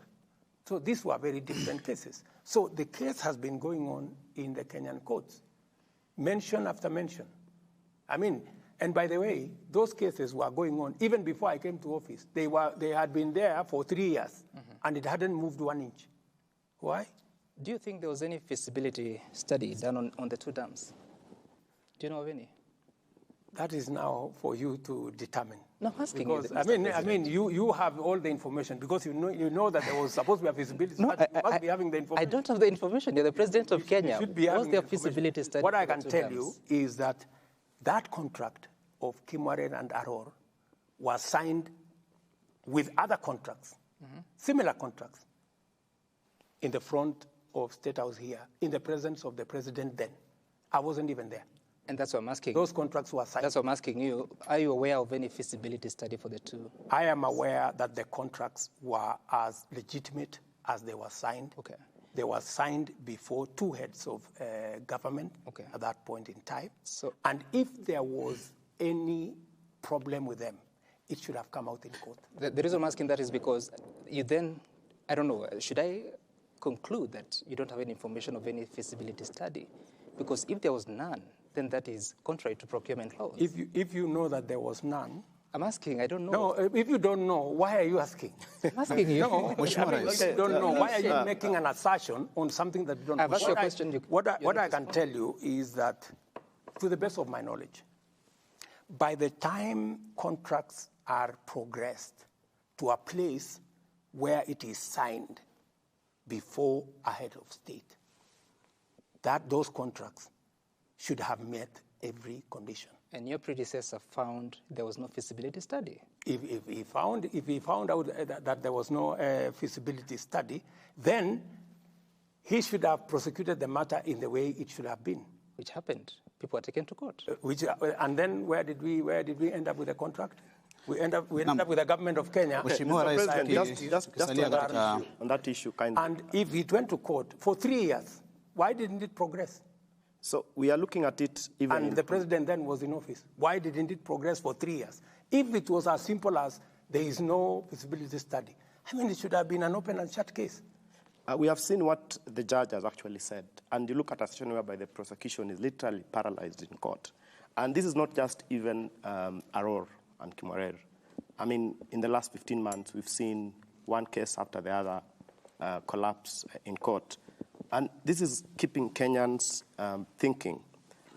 Yes, you came in and said at that time corruption was being weaponized. But now there's a feeling that now the law enforcers actually, it's a situation whereby there's protectionism instead of now the exact opposite of what was happening then. What do you tell Kenyans on this, where you find... I want to tell the people of Kenya that I will discharge my responsibility in making sure that all independent institutions are appropriately facilitated. In fact, the DPP has sent a request on additional resources to hire more staff so that they can discharge their responsibility well, and I am looking at that request. We have given additional money to the judiciary. I will facilitate, my administration will facilitate all the independent agencies to discharge their responsibility. We will also dispense our responsibility in making sure that the judiciary is independent and doing their job. Yeah? Mm-hmm. That I will do. And I will make sure that nobody hides under the presidency, the government, friendship, anybody must be taken to court if they are committed crimes. But beyond that, I will also go the extra mile and prevent public money from being stolen. And that's what I'm doing. I am saying prevention is better than cure, they say. Yeah? That's why I'm saying for us to avoid unnecessary matters, let us see how we manage we manage public resources. And that's why I'm even telling, because there are some people who are still dodging the digitization process.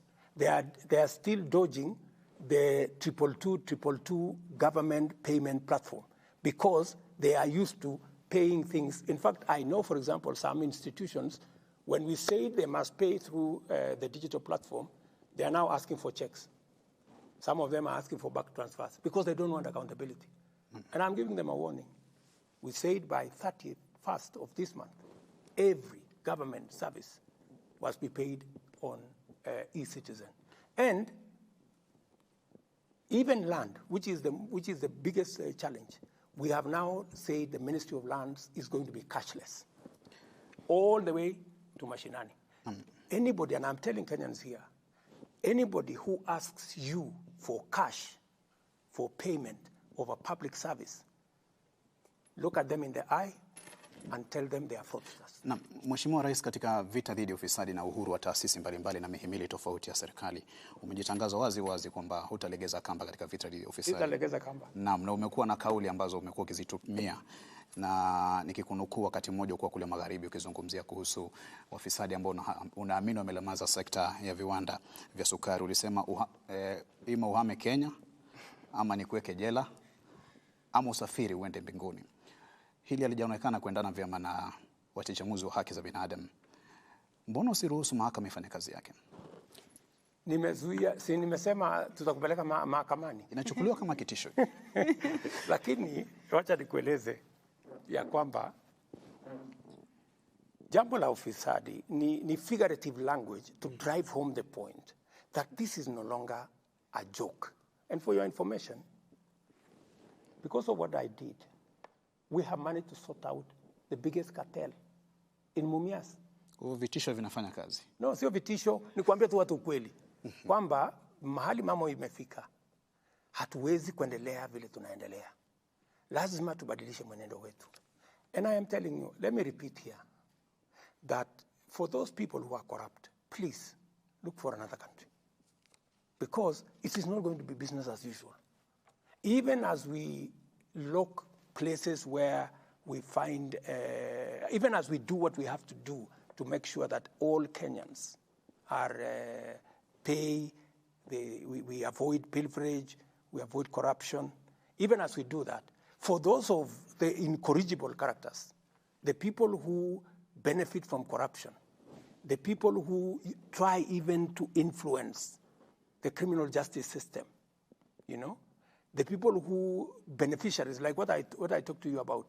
I mean, surely, the people who are going to court to stop, you know, implementation of programs that are public, you know, these are, and you know very well, you can see their fingerprints, that these are beneficiaries of corruption. They are so daring with impunity that they want to manipulate the whole system. But it is the same thing. Isn't that democracy, really, Mr. President? Is it democracy to steal? No, sorry. Going to I'm court. talking about the question of going to court, Yeah. especially for the programs you're talking about. No, I mean, I have no problem. I'm not complaining. I've said they've gone to court, but I'm going to call them out that I know you. I know the fellows who have gone to court. I know the fellows who are sponsoring this, because I know them. They will not hide, because I can see their fingerprints. Let me give you an example. I told the people of Kenya that we need to increase our savings as a percentage of our GDP, that we are doing very badly. Countries like China are at 55%. We are at 12%, right? How do we build our savings?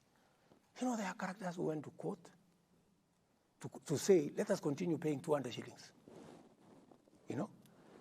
And then Kenya is rated among the last countries on age-old poverty, you know? Because if you save 200 shillings, Bwana Wafula, how much money, surely? We have so many people. And that is how we do not have a pool of resources in Kenya that we can use to drive our own development. That's why we go borrowing left, right, and center. So we went to court, right? They went to court. I mean, we passed the law 2014. They went to court. They stole the thing 9 years, imagine, taking us from one courtroom to another. Then I called them and I told them, look at me in the eye, my friends. You have to stop this shit. You have to stop, sorry, you have to stop this nonsense. Yeah, it cannot continue like this, right? And they realized that I was not joking, you know?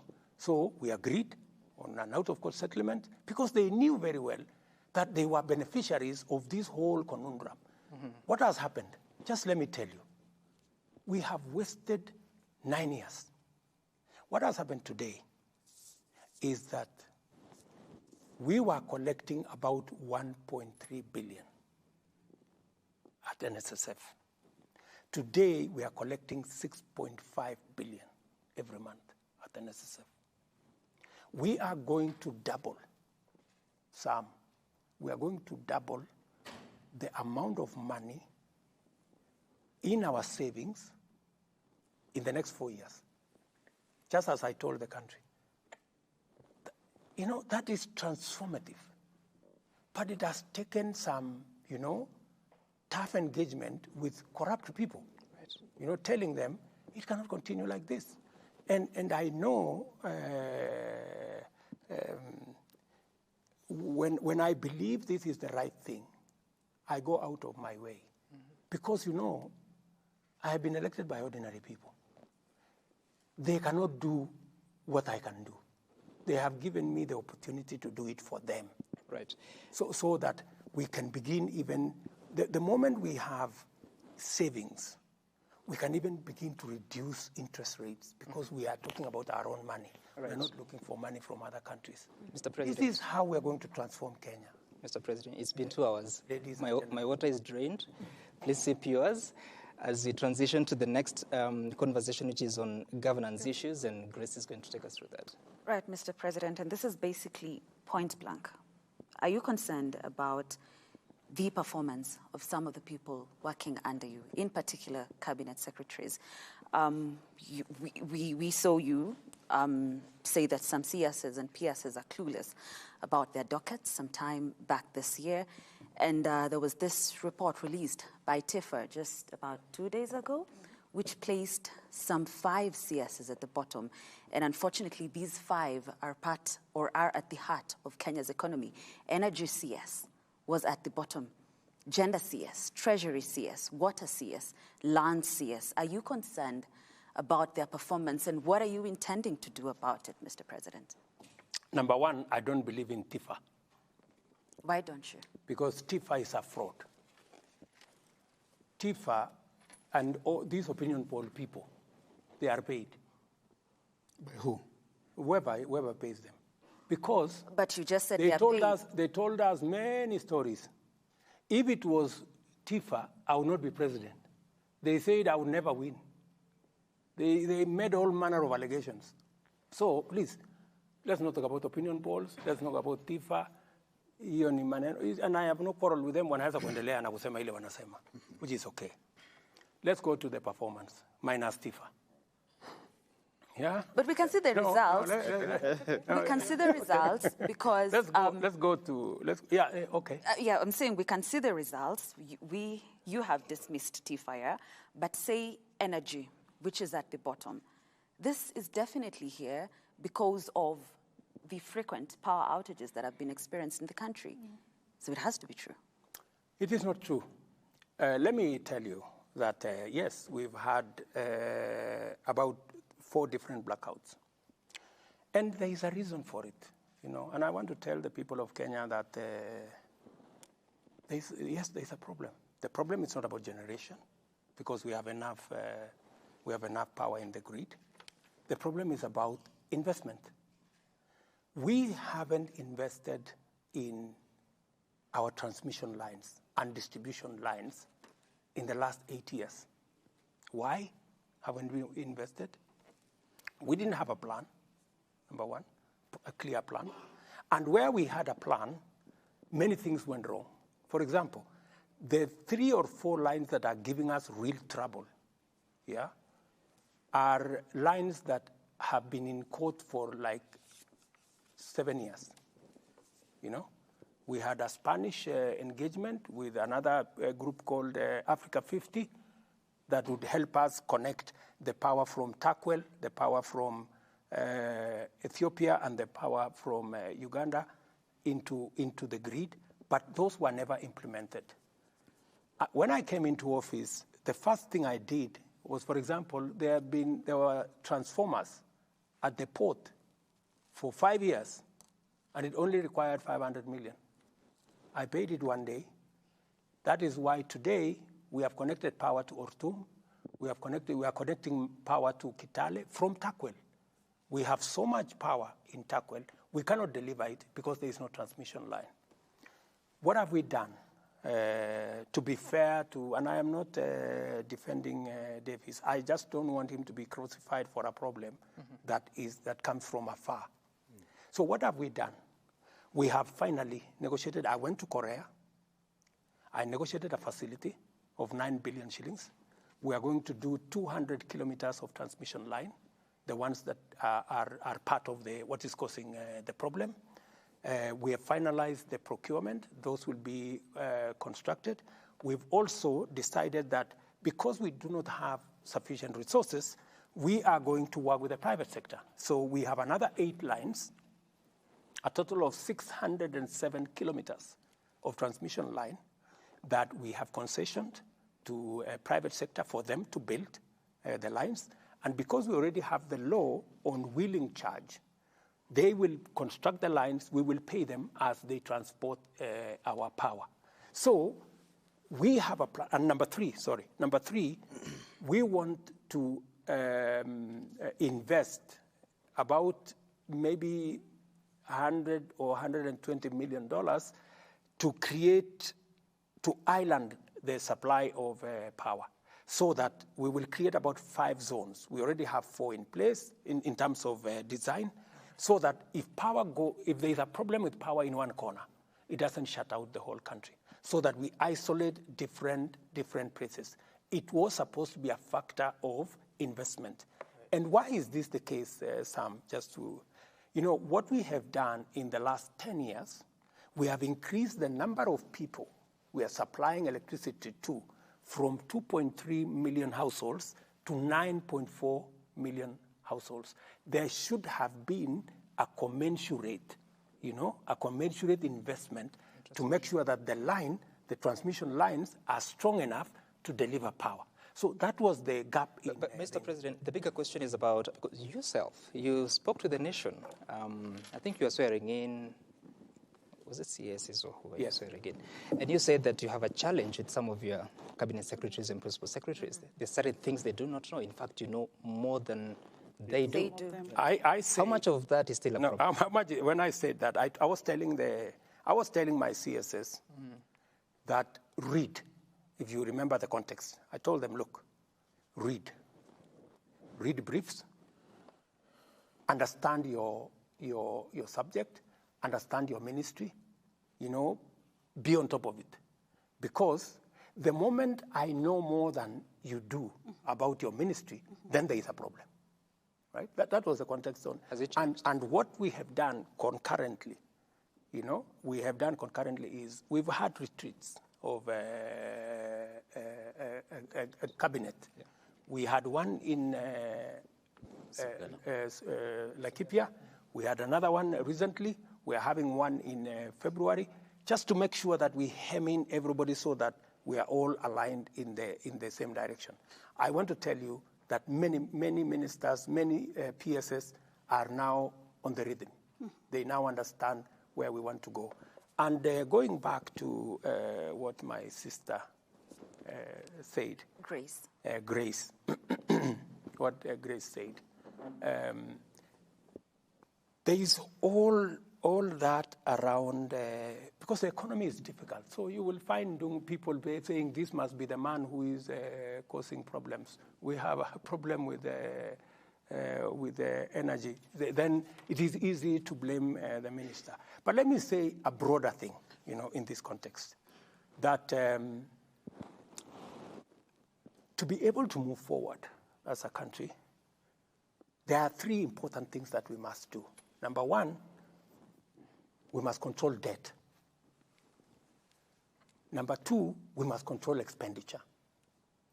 And number 3, we must find revenue. We must find revenue. Yes, I have gone out of my way, and I think we have a handle on debt. Mm-hmm. We're managing debt. Many Kenyans today are paying taxes. I am making sure that through digitization, we manage to collect as much as possible, and it is not lost. I know it is painful on some on Kenyans that they've had to pay more, but this is temporary, and this is work in progress. We are going to see how to improve that. The third most important thing, which is important to me, is how we control expenditure. apart from cutting down on excesses, we also need to look at opportunities. Do you know that we have 287 agencies of government, parastatals and companies? 287. How much do I spend on these agencies every year? 250 billion. Yeah. If I could save 50, 60, 70 billion from these organizations, I would do a lot more, and I would not be pushing more people in their tax direction. And that is why we changed the law to facilitate privatization, to facilitate strategic investment, to facilitate merger of some companies, and to facilitate closure of some.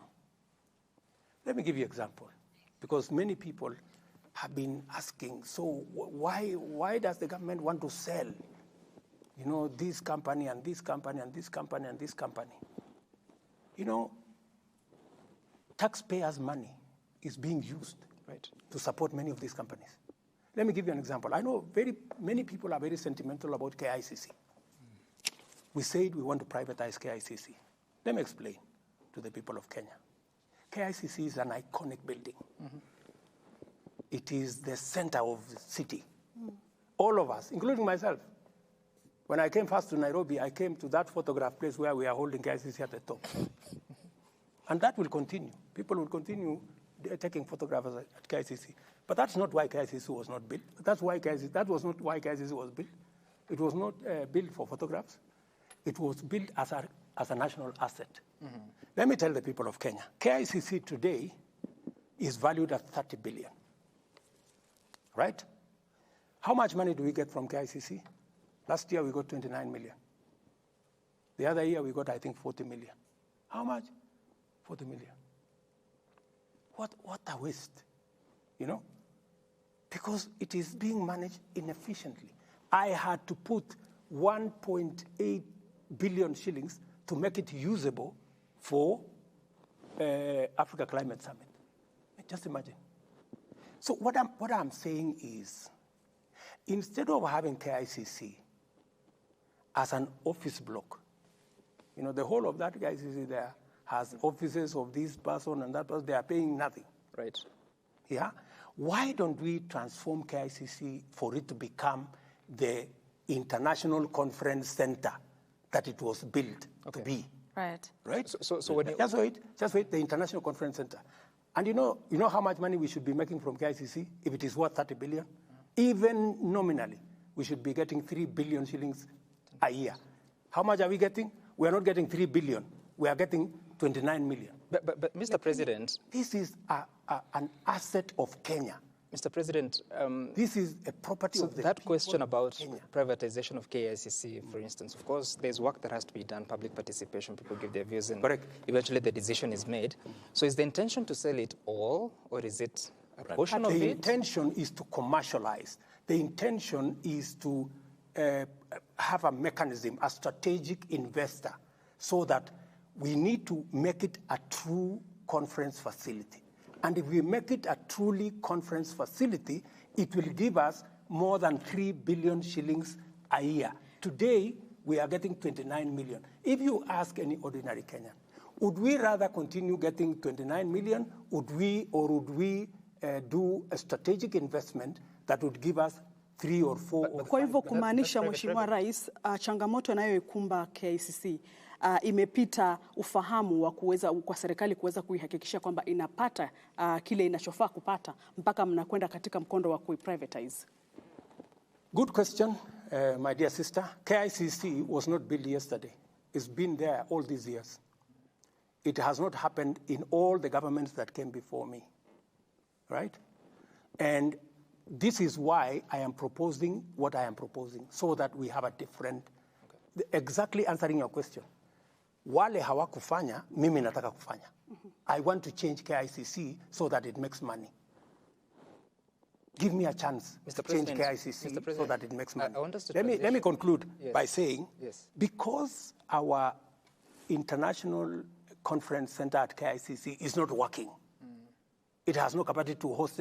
If you go there, if I didn't invest 1.8 billion, nobody wants to have a meeting in KICC because it is dark, it has no facility, it has no what, it is no toilets, nothing. So what has happened as a result of underperformance of KICC? Do you know that Intercont Hotel is closed? Yeah. Mm-hmm. Do you know that Hilton Hotel is closed? Do you know that Crown Plaza is closed? Do you know that all these other hotels are struggling? Because we have no international conference facility. Conference facilities are the ones that support our tourism sector, our convention sector, our hotel industry. We not only want to invest or get a strategic investor for KICC, I am also going to get a strategic investor for Bomas of Kenya. We need to build another conference facility in Kenya, in Bomas of Kenya, and we need to build maybe 2-3 hotels in Bomas of Kenya. It is what is going to change the fortunes of our country, especially the space around tourism. Right. So let me persuade the people of Kenya, right? KICC is not being sold to anybody. KICC is not being taken anywhere. KICC will remain there. Those who want to take photographs, you can continue taking photographs. But for heaven's sake, allow me to get a strategic investor, and I am not going to do it at night.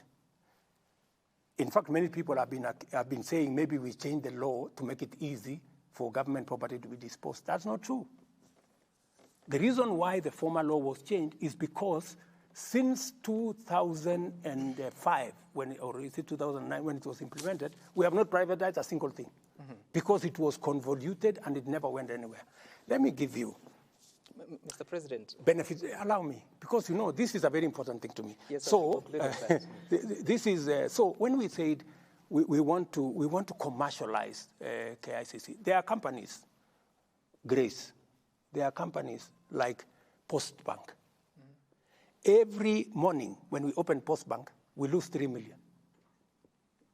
In the last 5 years, we have lost 1 billion shillings every year. How much?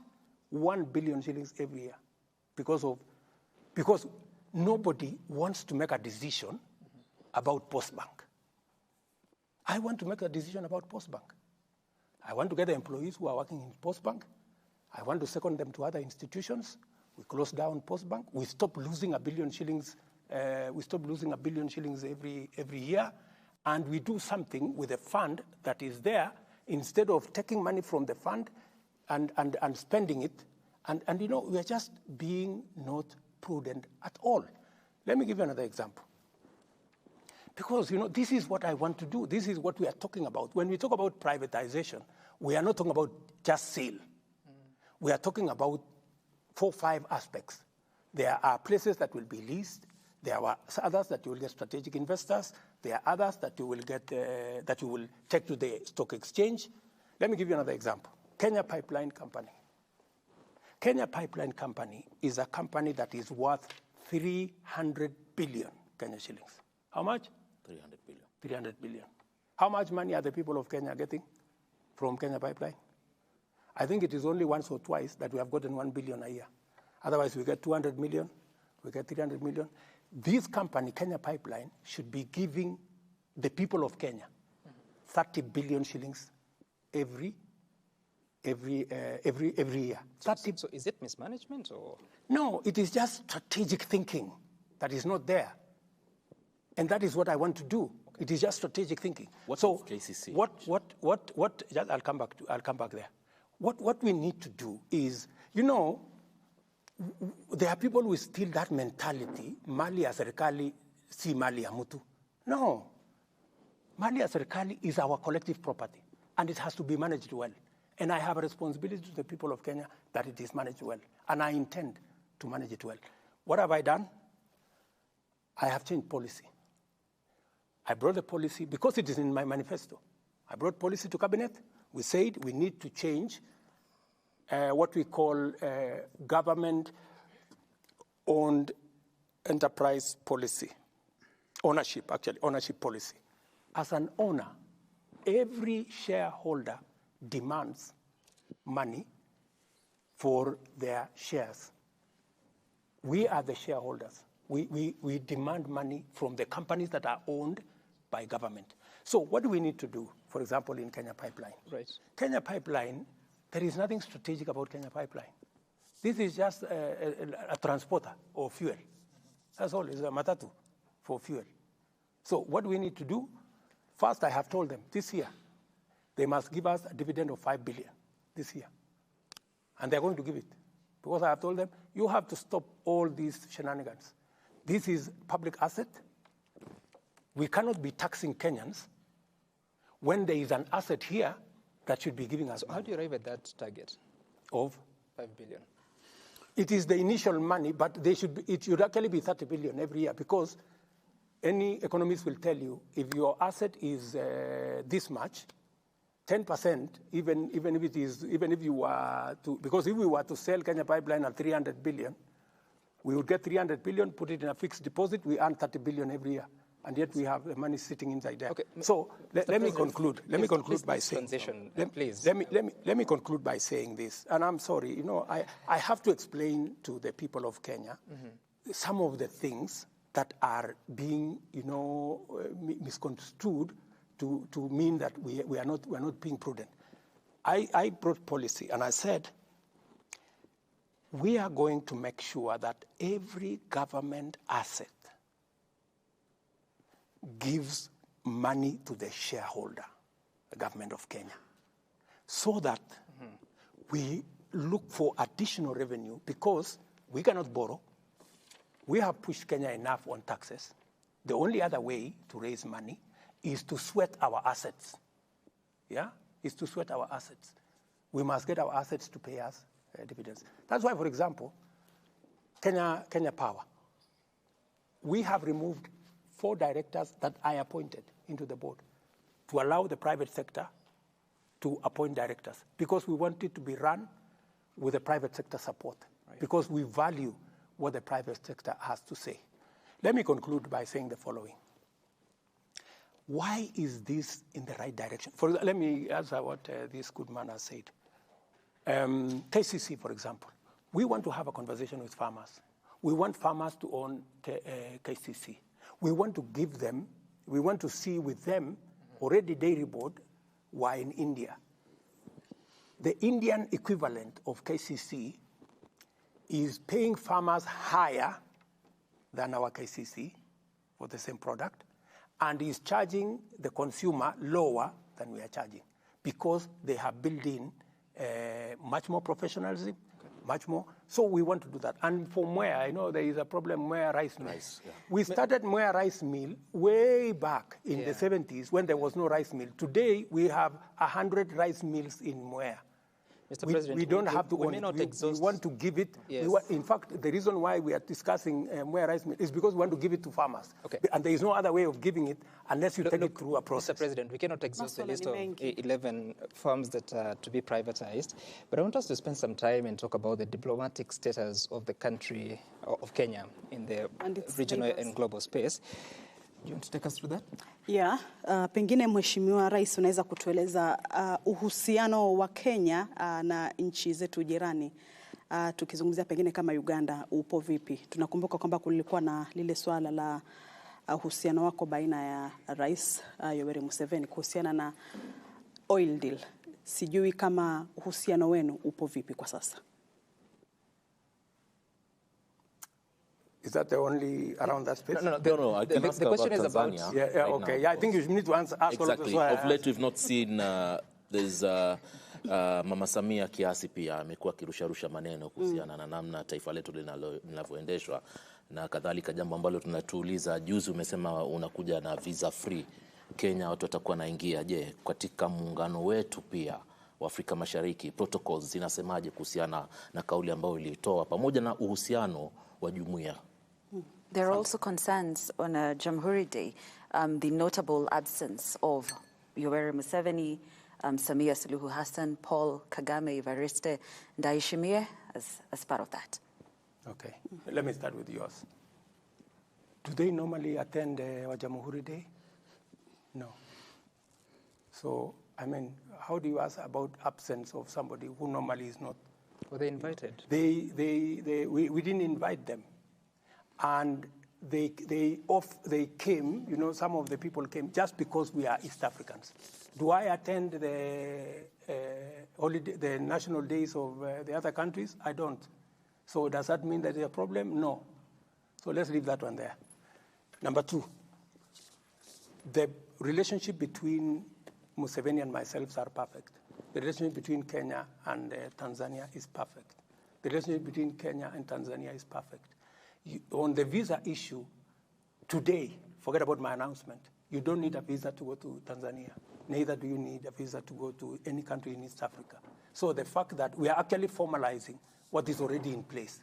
So there is no contradiction between our visa-free and that. But let me say one more thing, if you allow me. I've answered that one quickly so that you can allow me to say something else. Let me say this, because, you know, let me tell you, the economy is very important to me. And that's why I want us to spend time there a bit. The economy is very important to me. I have told you that we need to raise revenue. Why am I targeting raising revenue from our assets? Look, for the example, Safaricom. Safaricom was a small department in telecom. Yeah? What did we do? We took it to privatization. We asked Vodacom to come and Vodafone to come and invest. We gave them 40%. Then we sold another 25% to the public in Kenya. Today, the small Safaricom that was at the corner in telecom today is the largest company in Kenya. Today, the value of Safaricom is 360 billion. Today, Safaricom is supporting 1.2 million jobs. Today, Safaricom has given the government of Kenya, through taxes, in the last 15 years, 1.3 trillion shillings.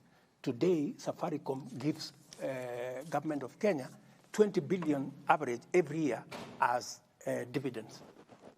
Now, my good brother, that is the value of privatization. A small company has become something. Let me give you another example, KCB. We privatized KCB. It was an underperforming institution then. Then the value of Safaricom, of KCB then was 600 million. That time, in 1988, when it was privatized. What is KCB today? KCB today, its value is about 120 billion at the current rate. 120 billion. It is in 7 countries. It has 12,000 employees. It has 33 million customers. The value of what privatization does. So let us accept as Kenyans that a company like Kenya Pipeline, we can privatize.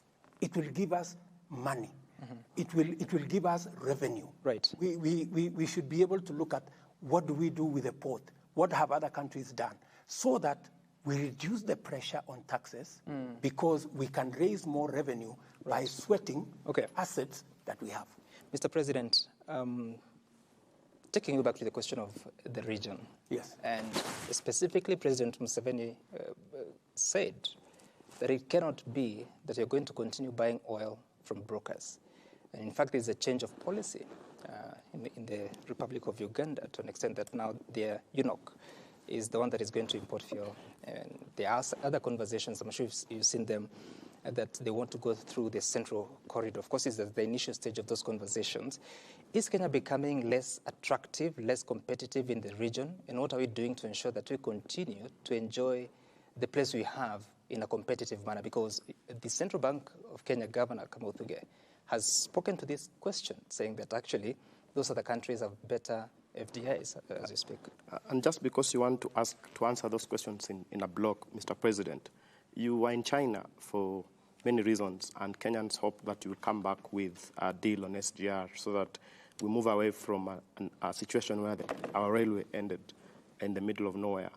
And you have Uganda that you need support from, and yet our relationship with our neighbors is becoming a concern if I would According say to that. the media, it's becoming a concern. So did we get something from China? Is Uganda part of the reasons why we didn't get the money to continue our SGR? By the way, we approached China for the continuation of the railway as a package. It is a prosecution. Before I went to China, I had a conversation with President Museveni, and we agreed on the strategy to extend the railway. By the way, we have a strategy all the way. It is agreed Kenya, Uganda, DRC, and even Congo-Brazzaville. We've all agreed that route, we will, all of us. And in fact, before I left China, the president of Congo-Brazzaville went to see the Chinese president with the same request for this SGR. Mm-hmm. So we are all aligned. So, and that tells you that we are good in the region.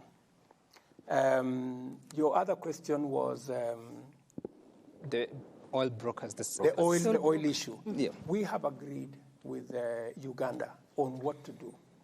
Uganda is a sovereign country. Yeah, they want to control their market. Mm-hmm.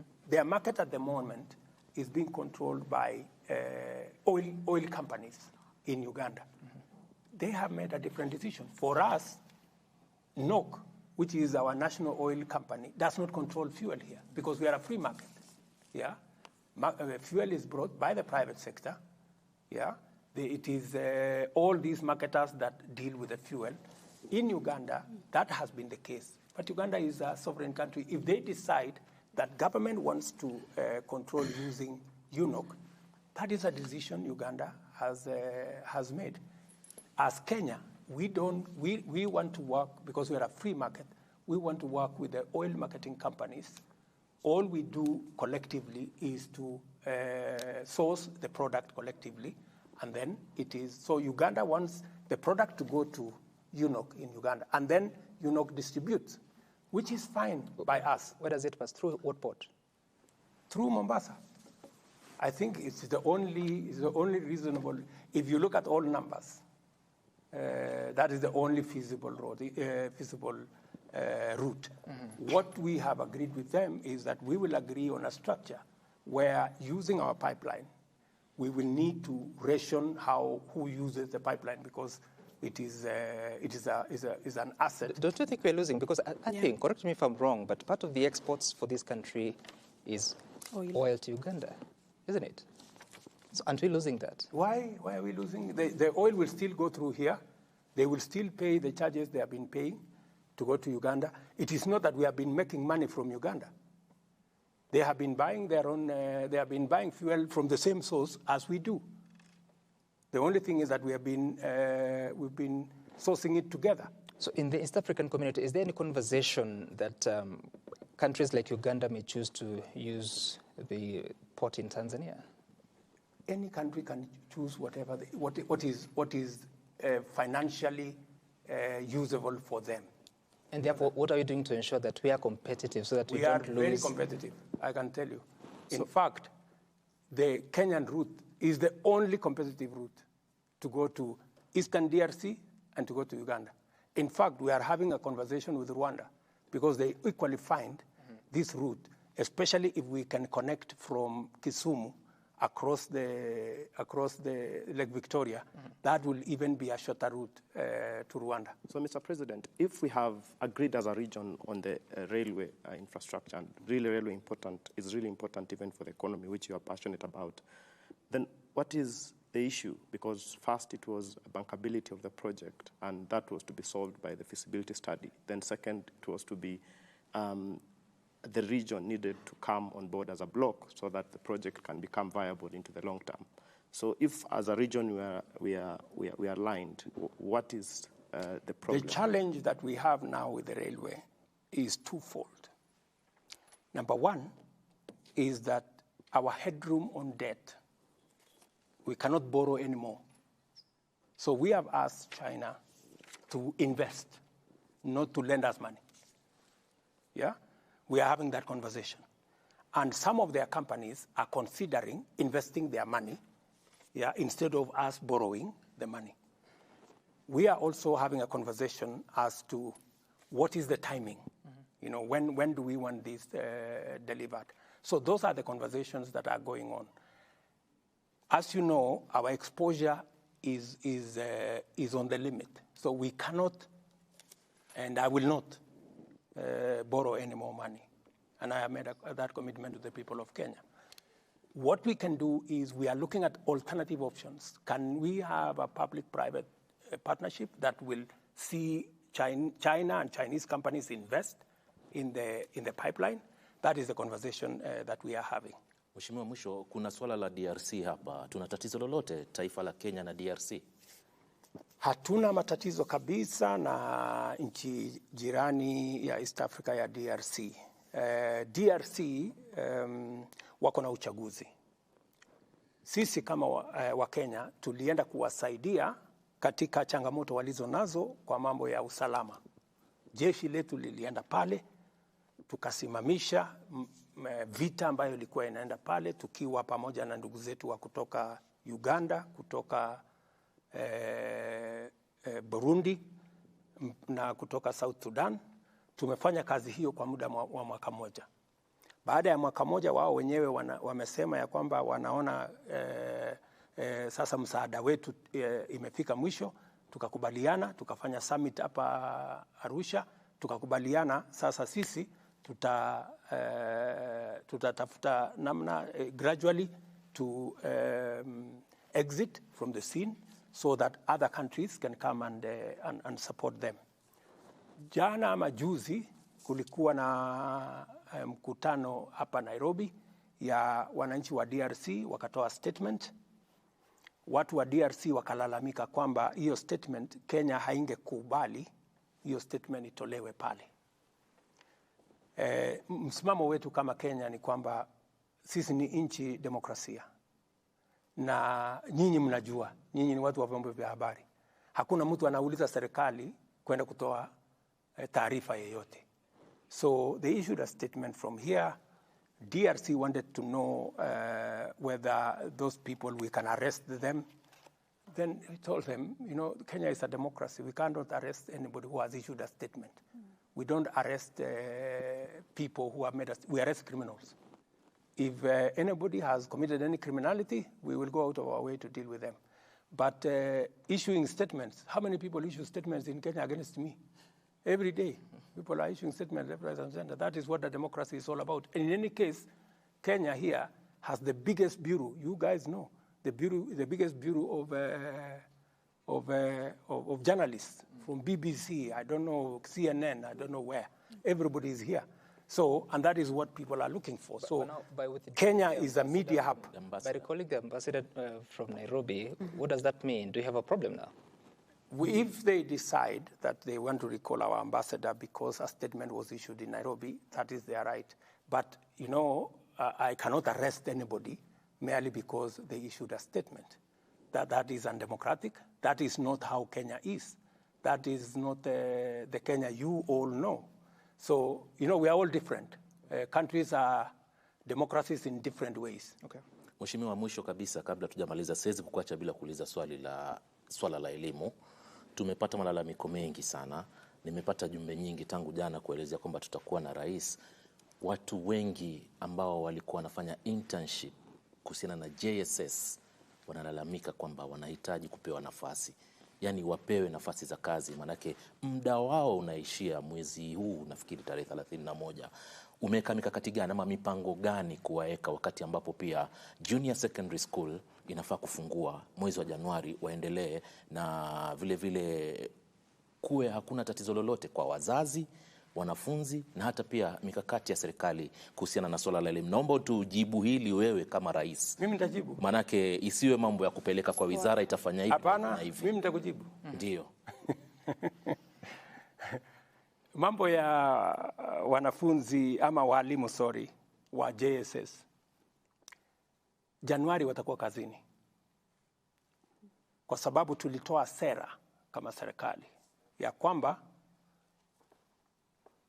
sekta zote kabla ya kuajiriwa permanent and pensionable unafanya kazi internship miaka miwili. So they will complete, once they complete their internship of 2 years, we will hire everybody. So they need to relax. They need to go through the process. They will have the first priority when we hire teachers after the internship. And we are not doing internship only with teachers. We are doing internship with many other sectors. In fact, we've just gotten a cohort of interns at the public service, because internship is part of the learning process and the job process. So our interns that are doing a wonderful job as teachers, they need to relax. Nobody is going to take their place in January. So there'll be what? They will continue to complete. interns. Yeah, they will continue to complete their internship For 2 years. 2 years, which is a government policy, and that is understood. After the 2 years, they will be hired as we absorb others into internship to graduate slowly like that. Okay. Unawahakikishia walimu wote 50,000 hivi watapata kandarasi za kudumu baada ya miaka miwili. Correct. Mr. President, we want to wind up, but a lot of conversations and many questions that are coming in, including one who is asking that, back to our earlier conversation about the housing levy and that question of accountability, do you know now how much has been collected from that levy and why it is? I know that I don't have the final figures with me here, but I know we've been collecting ever since the law was passed, and it is on average about around 60 billion shillings or thereabout, plus or minus every month. 60 billion shillings. Every month. Yes. So 60 billion shillings. I think so. I think that's the correct number. So in a year, that would be 60 times 12. What is that? 720 billion? 720. Well, let me not, I don't know whether, no, maybe six, yeah, I think it is, sorry. I think it is about 6 billion, sorry, about 6 billion. So I think every year it is somewhere between 60 and 80 billion every year. Where is that money now? That money is already constructing houses. Under what law? What framework? There is already a framework. Only the court said we fine-tune the framework. That money is already constructing houses under the framework with the Ministry of Housing. That? Some of it is being used we've already allocated to National Housing Corporation. And the construction of houses is going full steam across Kenya. We have, by the way, we have 33 sites, active sites going on. I want to ask you to go to Mukuru. We are building 14,000 houses in Mukuru. If you go today to Mukuru, you will not think it is a slum. So you will think it is in Europe. That is being financed by these resources? Yes. Not private investor resources? No, this is being financed by these resources. So if it's 6 billion every month, you're saying 60 to 80 each year? Every year. So how many houses does that construct? It will depend, because we are constructing houses of between 400,000 per house. Others will be 1 million. Others will be 3 million. It is different categories. No, that's the selling price. I'm talking about the cost. But the cost is commensurate with what you sell, because it depends with sizes. The smaller ones cost less. The 1 bedroom, the bed sitter, the 1 bedroom, the 2 bedroom, the 3 bedroom cost different. So it will depend on how many. Mr. President, I asked that question because it's been a very stubborn question. Not many have an answer. I have an answer. Not your members of parliament, not your cabinet I secretaries. have an answer. And in fact, if you call the ministry responsible, they will explain to you in detail. Now? Yes. Okay. In detail. Mr. President, yes. The last question, which I was told to ask you, would be, is there hope? Oh, my goodness. Let me tell you. We are going to change Kenya. I am very positive. I am very clear in my mind that I have only one mission: to change Kenya. And by the way, I have every intention to do it. And I know very well that it's not going to be easy. It's going to be difficult. But it is never too late to do the right thing. You cannot be wrong by doing the right thing. So I intend to transform Kenya. We have always known and wanted to do what we know is right. We know we should create jobs. We know what we need to do to create jobs. we know we should control our expenditure. We know what but the thing that has been lacking is somebody to lead the way in doing it. I intend to lead the way in doing it. Mr. President, in changing Kenya. We have to leave it at that. I think that counts for a good closing remark, unless you have anything else to add. No, let me appreciate all you guys, and let me appreciate the people of Kenya. The people of Kenya are a great people. Even in very difficult times, I find a lot of encouraging messages. Many people tell me, we know things are difficult, we know you are having a difficult time, but keep on keeping on, because we know that finally this country will change. And I have every intention to keep it here until Kenya changes.